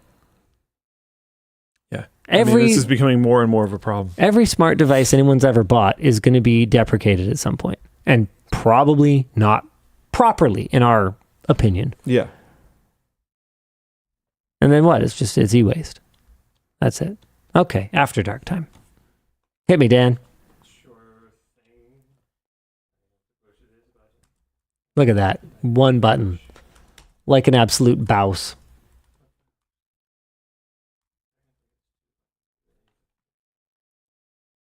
Seems like a low priority. Do you? Yeah. Make an Airtable integration. Yeah. Oh no! You can't say that because he might hear you, and then.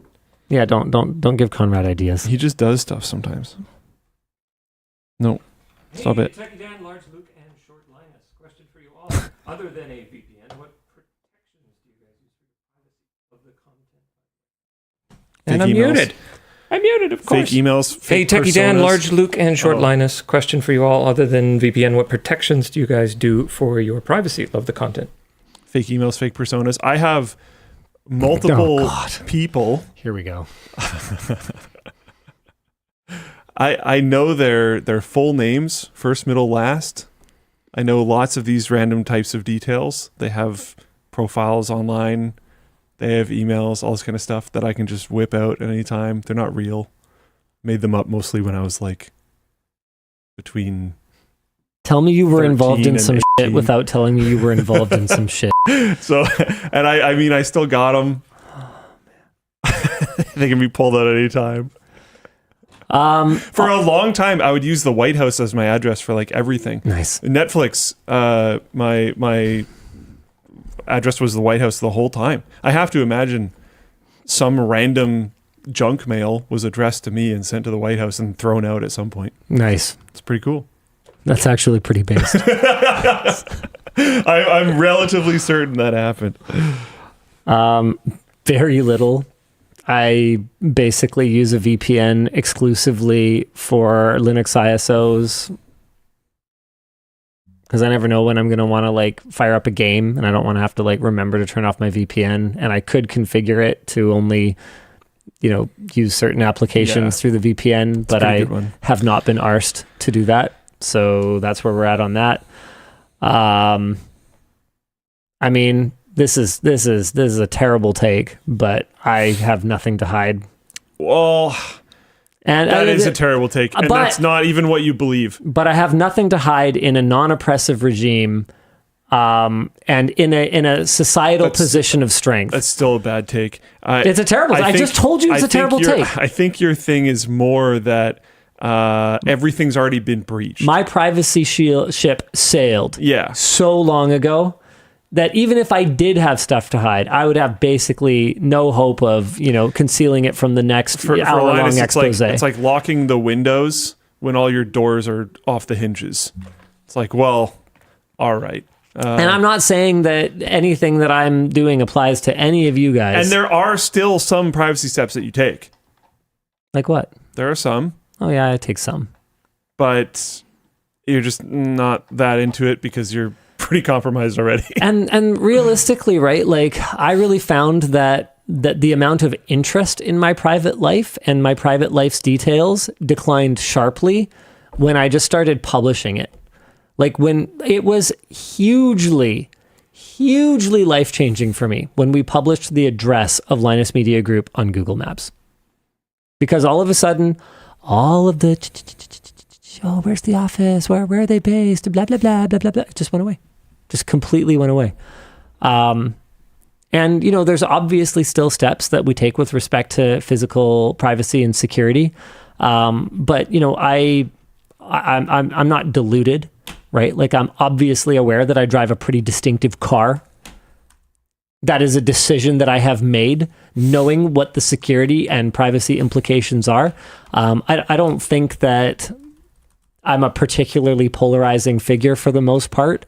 It does only take one completely deranged person, I guess, at the end of the day. But like, I don't actually see anybody being like that mad about like a bad review on an Intel CPU or whatever. I just don't I feel really. like it was worse back in the day. Yeah. Or back in the what cheese melts best or whatever. Like I don't see anybody actually being like that angry about anything that we talk about. I could see people being really very angry about, but like I got more like I can't even remember the last one at this point, but I got them relatively frequently back in the house. I would get like death threats and stuff. I remember somebody sent me like a long essay on with details of how they wanted to murder me because of a review I did on something back in the day. Nice. And I was like, that's nuts. They sound like a cool person. Yeah. I was like, it's probably not going to happen. They probably lots of women. Probably. Pillows. I mean, well, yeah, I didn't say they were real. Yeah, I don't know. I just kind of wrote Trig it off. says, just don't talk about Boeing. Yeah, don't review a plane. Yeah. Well, a Boeing plane, I guess. Yeah, not a Boeing plane. What about like a Dassault plane? Just curious. It's a random manufacturer. Pulled it out of thin air. Yeah, it sounds probably fine. Not fine. Big enough, not murderous enough. Right, okay. Yeah, I'm just checking. Yeah, okay. Yeah. Hey, Dan Land and the man. Here's my interest. Like hypothetically a Falcon 50. Just hypothetically. If reviewing that? Yeah. Like if we made a video on that. I think that'd be pretty cool, actually. I'm I don't curious. think the company would try to murder you. I think it would be an interesting challenge from an artistic perspective to have you try to review something that is so traditionally outside of your wheelhouse. Yeah, for sure. Your hanger. Yeah. Oh, I like that. There we go. It's a weird thing to call it, but sure.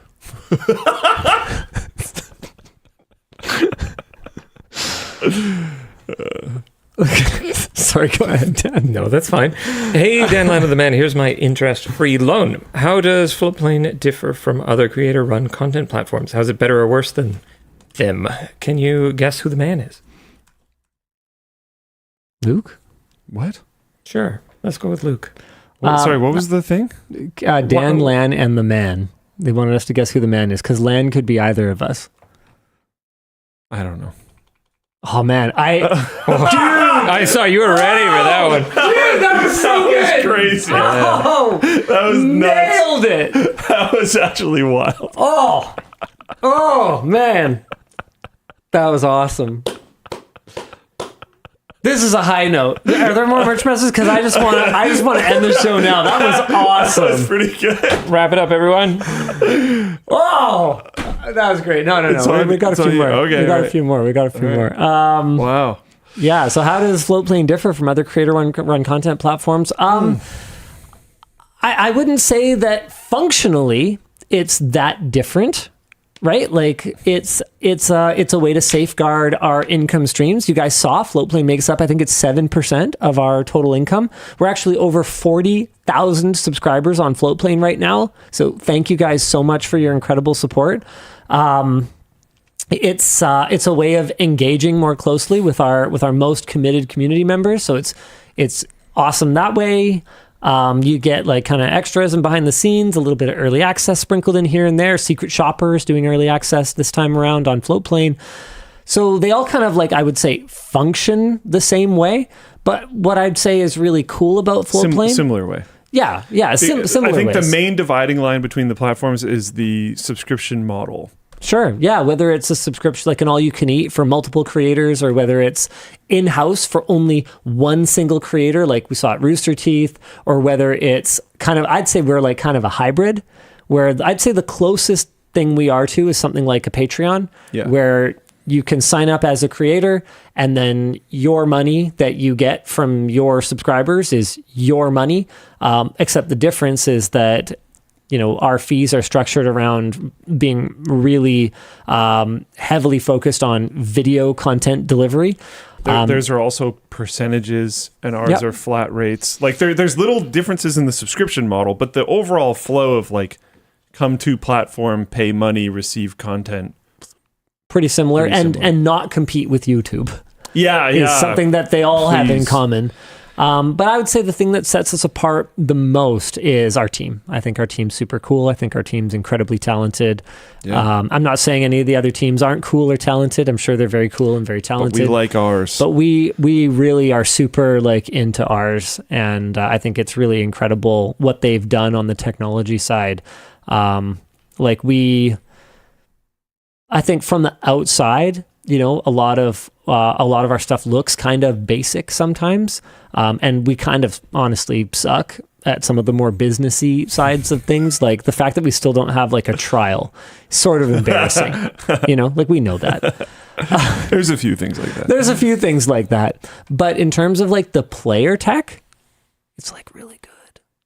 In terms of like the CDN, I don't even want to call it platform because it's more of like how would I even describe it? Like the CDN web that exists to serve the video on the background on the back end is like a combination of off the shelf and custom and so a couple things. One, the player tech was mostly really fantastic a while ago. Like I think we peaked in,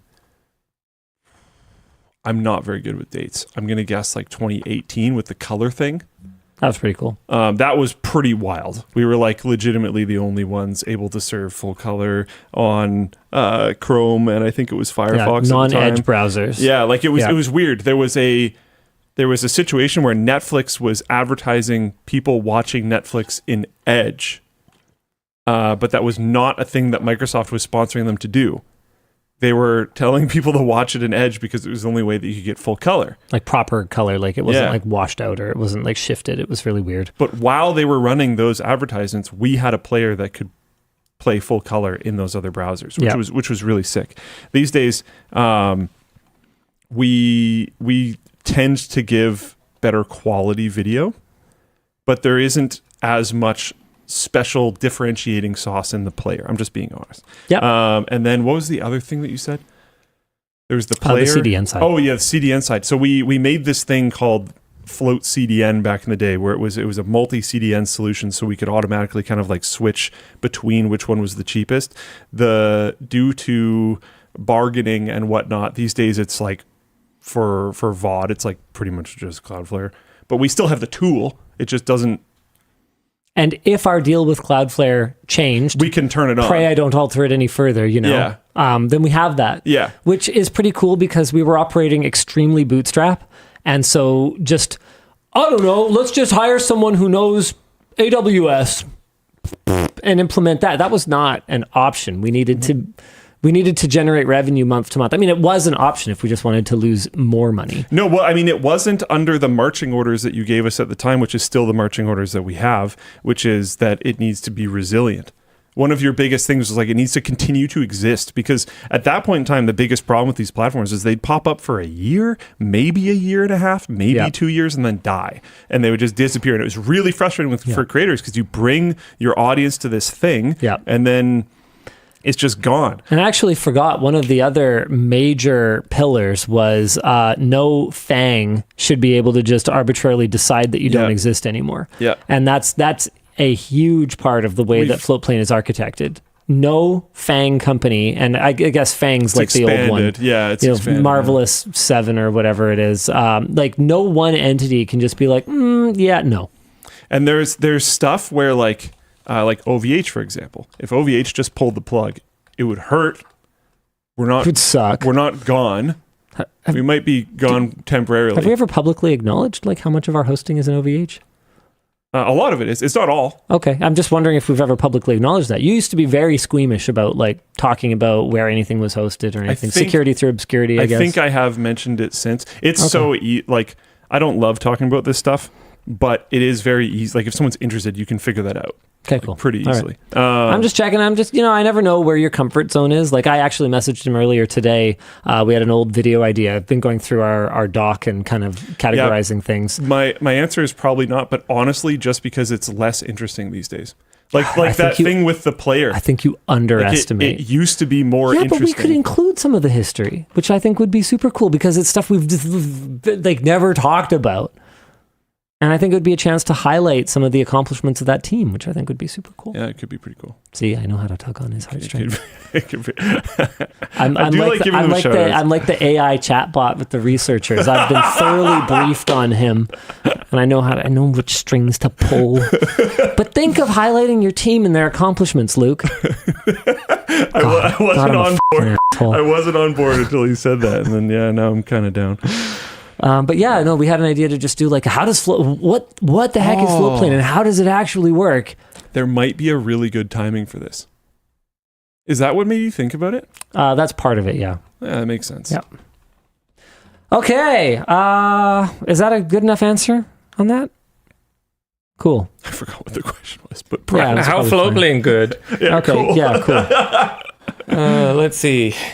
Dan, Luke Newcomb, and Linus, have you ever considered using magnetic starting zippers? No, I've never heard of that. So they just like magnet together at the bottom and then you zip it? Man, this really is feeling a little bit like zipper magnet type. Okay, what am I looking at? YKK America's Group, 1.39 thousand subscribers. What? Oh, that's sick. What? Sorry, what? Am I just being like old man yells at cloud, like this seems unnecessary? It does seem highly unnecessary. I think it helps people who maybe don't have the dexterity to be able to attach a zipper together. Oh, that makes sense. Very wise of you, Dan. I've never seen one of these. I've never seen that before. That's kind of cool. No, I have never heard of that and never considered it, but I guess it's on my radar now. Thank you. Hi, early.dll might be still in discussions, or have yet to watch delayed watch, but will the gift cards only be usable on the US store? Thanks, and understand the headache. I believe there's an FAQ. Oops, sorry, that's old. We split into two. Yeah, here we go. Control F, gift. I live outside, want to sing. What will happen to gift cards on LTT Store? If you live in the United States, your existing gift card will remain usable as before. If you live elsewhere in the world, your gift card will be moved to global.lttstore.com and the amount will be adjusted to reflect the current USD CAD exchange rate. Please note that this migration may take some time to complete. We anticipate that all gift cards should be migrated by May the 9th, 2025. When purchasing gift cards in the future, ensure your gift card matches the region of the purchase of the person you intend to send the gift card to. For example, if you live in the United States but want to send a gift card to a friend in Canada. Hello, Dennis, Took, and Wanny. I want to replace my router without reconnecting all my devices. How can I do this? I looked on the LTT forum and didn't see anything. Theoretically, you can just change the SSID and the password to the same thing that they were before. In practice, I found it doesn't always work. Good luck. Which would be a good thing. But not a convenient thing. True. Effort. But you don't want that to happen. Just being clear. Hey guys, Luke, what is usually breakfast of choice? Chicken breast. Nothing. That's terrible. I tend to skip breakfast. Black coffee. Me too. Black coffee. I don't drink coffee. I microwaved a corn on the cob this morning. I felt that in my soul. What? Corn is a delicious and nutritious No, snack just like anytime. the vibe. Just like me. That's a bit of a. My wife doesn't love me, so I put corn in the microwave. No, I'm kidding. I'm kidding. She does. No, I'm a heathen and I don't like eggs. I wish I did, Actually, no, that wasn't today. but I don't. Today I had a dentist appointment in the morning and I couldn't eat. But I guess I could have, but I didn't. Most breakfast food I'm not into. I love cereal, but cereal's like Sugar. Cereal's like a dessert food. Cereal's actual sugar. starting your day with dessert, maybe not the best strat. Yeah, I haven't finished it yet, but I've read a considerable amount of Sugar, Salt, and Fat, or Salt, Sugar, Fat, whatever, that book that's basically about how big food, in this, like especially in the 90s, basically was like, f all of you, and put sugar in everything until we all got diabetes. What happens when we subsidize corn and people make corn syrup? What happens now? It wasn't even, it's not even that conspiracy theory-y. They just like discovered the bliss point essentially in food engineering And we're like, oh, so we can we'll just do that. put more of this in it, and then people will literally start to develop addictive behaviors around our food. It's wild. Yeah. What stuff? Like when you read labels on things like beef jerky, why does beef jerky have sugar in it? Yeah. Seems weird. Because it's delicious. I assumed it would be salt and Dude, beef, they literally maybe some hooked up pepper or something. like brainwave monitoring crap on kids, and then gave them like dozens of formulations of Oreos, and then saw which one lit up the pleasure centers the most. And we're like, that one. That makes sense. Oh yeah. Meat plus sugar Literally. is good though. Literally But, though. like, damn, dude, we have way too much sugar. Yep. All right. Hi, LDL. Love the show. Been watching for years. Professional curiosity here, but do you know what data visualization software you use at LTT? Nope. Data visualization software? I that the wasn't sure question? if they were talking about graphs or anything else. Because wow, we use a bunch, to be honest. Grafana is the first one that jumps to mind Cool. because we use it in multiple parts of the company. High Charts is it High Charts? I'm pretty sure it's High Charts. It's the one that we use for the labs website. If you can't remember, maybe you've been using it too much. Using it too much. Yeah, that's why you can't remember. Yeah, High Charts. Ding 'em, Dan. You had to get it first. Delayed gratification. Come on. And there's a bunch of other ones. Kibana, that name rings too much of a bell. I'm sure that's somewhere. There's so many. I mean, if you go on the infrastructure side, there's like a trillion. Oh, because like this one or that one's better at this thing or that thing and whatever else. I don't know. We even make our own sometimes. Tooljet. We got that going on. Could you count Airtable? Probably. Yeah, I think so. Yeah, it's got a chart in it. We have data views on Crayons. Count Google Sheets. freaking everything, man. Yeah, like my goodness, I don't know. D3JS and Chart.js sometimes, Google Sheets charts. Yeah, Conrad threw those in. Yeah, man, there's like, I don't know, name it. We probably use it somewhere. Aloha DLL. I remember a while ago mentioning a video about a Steam Deck as a daily desktop computer. Did that ever release? I don't think we ever like committed to daily driving it, but we did do this one where we compared it to a PC for about the same price from like a performance and general usage standpoint. So that was pretty cool. So you could kind of check that out. So if you get your beard back Oh yeah, I've made progress, Dan. and grow your hair a little bit, I am going to complete my bike before Luke finishes Final Fantasy VI. That's very exciting. I am. I will. Check this out. I have real... I've progressed. Have you? I didn't tell you when you told me about your bike thing because I didn't know if you're going to mention it on WAN Show or not, but I have You progressed. piece of I progressed before you sent me the bike stuff. Uh-oh. Okay, it's It's on still now. on. It's on. Oh, that's the wrong person whose name starts with a D. Hold on 1 second. And I'm going on a trip soon with a lot of long flights. Are they hard? Are they long and hard? They've got These it. flights? Technically, the plane, it has some girth to it, and it is a tube. Can't even get both your hands around it. No. It's just factually correct. It's huge. But who makes it? Is it Dassault? Oh. I'm just curious. It's hypothetical. Probably not in this case. Probably not. Probably, Yeah. yeah, probably not. Probably, very likely Boeing. Oh, well, I'm sorry to hear that. You should get one that's straight. Sure. Sure, this is a stretch there, bud. Whoa, that looks nice. It was determined that if you if you deal with stocks while you're on a plane that is actively crashing, it's not insider trading. Really? Yes. So if you're like on a Boeing and the door flies off and your plane's going to crash, You should sell you could whip the laptop out short and Boeing. buy shorts. Okay. Only if the in-flight Wi-Fi works. So- Yeah, fair. oh, I did it wrong. Go. Their bike. Okay. So what we're looking at here is every piece of the bike at a minimum primed. Do you need multiple coats of priming? Um, Because they look like they're in different states. so the primer is gray. Okay. So what we're looking at right now is everything completed priming. Okay. So that's like a DTM direct to metal metal primer, and then Dan, what are you doing, bud? Well, now you can talk about it and they No, can see it. keep moving it. Yeah, no. Keep it big. Keep it big. We gotta see. All right, fine. Okay.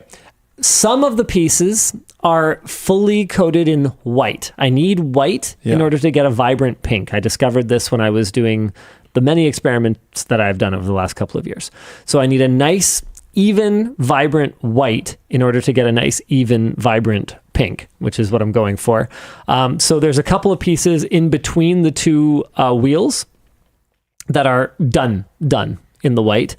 However, a lot of my white stuff that I have coated either had like issues with the coating because I had not really gotten good with the white paint yet, or has been damaged because I didn't actually have my setup such that I could hang every single piece at once before.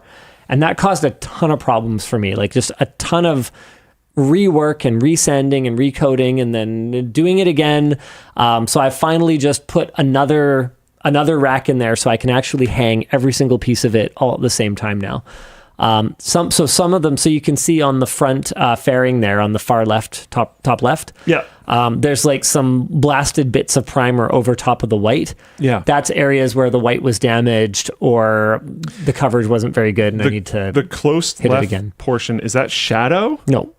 So that's primer spray. Yeah, there. that's a quick spray of primer over a spot that was down to the bare plastic on that one. Yeah, because I could tell in some other spots, but there I wasn't sure. And then I am going to be, so the next stage is I'm going to be doing like a quick touch-up blast of white on some of the ones that just were spot primed. Then I'm going to be doing a full coat of white on any of the ones that are gray. So those are mostly the ones center frame and at the bottom left rack. Then I will do finish a second coat of white on all the ones that just were like spot primed or spot whited. And then I will do a second coat of white on the ones that just got their first coat of white. And that'll be like probably a 3.5 hour session. And then everything will be white. Are you still committed to growing the beard back out once you're done? That'll be up to Yvonne, just like it always is. Sure, fair enough. So after white. So Hold on, bring the picture back. So after white, the next thing that I need to do is spray the wheels pink, specifically the wheels, both sides. Then I need to mask. You can actually, I don't know if you can see it on the picture. That picture is there to be my inspiration in the top middle. Okay, yeah. You gotta zoom. I'm zooming. Zoom. Is this gonna work? Okay. Oh. You can't really see it, but I want each of the wheels to have a pink stripe around it. So what I'm going to do is I'm going to paint them pink, but like minimally. I'm only going to be focused on the area where like the stripe is, as long as I can get a nice even coat. Then I tape that off and paint the whole wheel black. Oh. Then I clear coat. Oh. That's going to look sick. It's going to look awesome. Look so good. That's going to look great. Let's hope. I thought you were going to say green, and I was like, what? I get it, but Gross. like... No, it's going to be pink and black. Yeah. And it's like a super cool pink. That's sweet. It has like that's sick. It has like an effect crap that they add to it. I mean, it's so long since I did all the research for this. Flecking. Yeah, like a flaking or pearlescent thing. Pearl. It's a pearl. It's like a purple pearl. So in the light, it'll kind of catch it and like turn kind of blue purple. Oh, cool. That'll be sweet. Yeah, I'm pretty excited. Worth the no beard. And then honestly, I think that it's going to be a very imperfect job, but I think I just accept that now. Like what I've discovered is that I picked basically hard mode by doing so what is this? So prime, white, maybe third coat white, depending on my coverage, 2 coats pink, 2 coats effect layer, and then 2 to 3 coats of clear coat. So this is anywhere from an 11 to 12 layer process on parts that have extremely irregular shapes. It's basically like a nightmare paint job, which I didn't fully understand. To go back and do it again, I definitely would have just done a solid color with no pearl and no nothing. But at this point, I'm locked. So I think that it probably won't look that good if you look closely. But as long as it's like realistically, if I'm riding safely, nobody should be within about 10 feet of my bike anyway. So that's 10-foot job. That's all I got. Pause. Okay. I mean, No, that's... Oh my. That just made it so much worse. So much worse. I don't even know what's coming. Don't... Oh my... God! Stop the show! Show us. Show He's so us, excited. Luke. He's all, oh my God. What's in your sack? Go on, pull it out. Come on. No, it's... Oh... Yeah, it's because I was grabbing something from the bag. Yeah, he was. So Is that what you call it? Bag of tricks. That's what you need all your cash for, right? he doesn't know. I know. He knows. That's why he kept it going for so long. I have no idea what you're talking about. Wait, really? I don't believe I also That's don't. His lying. No, it's really not. I actually have believe no idea what you're talking about. I don't believe him. Well, you mean, like, do I know about that I'm innuendoing? Yeah. Yes. Oh, yeah, 100%. Yeah, no, I have no idea. I wasn't lying. I was saying I had no idea what's in your bag. I don't know what you're going to show me. I want you to look at one more thing after the show on my laptop. That's completely unrelated. Oh, what, like after the show? Yeah. Wait, you're stalling the end of the show so that you can tell me that you want to talk? the show. No, I thought we. I thought you were saying. Gaslit. I thought you told them they had one more thing. No. Bear with me on this said one. one You more said thing? pause. You said pause, No, and I then you. said pause because he said foot job. Foot job. Yeah. Did I say foot job? 10-foot job. Oh, come on! That wasn't even intentional. What are you even talking I about? want to go home. So basically, you just gigantically cock-teased them for no reason. Oh No, my they God. got it. I They got excited it. for nothing. Chad understood. No, they thought there was another thing. No, Chad understood. Well, I mean, we're probably both right. All right, well, we'll see you again next week. Same bad time, same bad channel. Bye.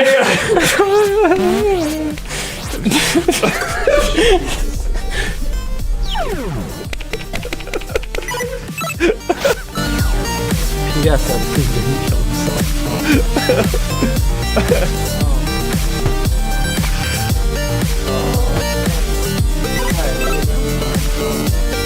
I realized that there's one very short, and I think you're not going to care, but I still want you to see it anyways, thing for the all hands.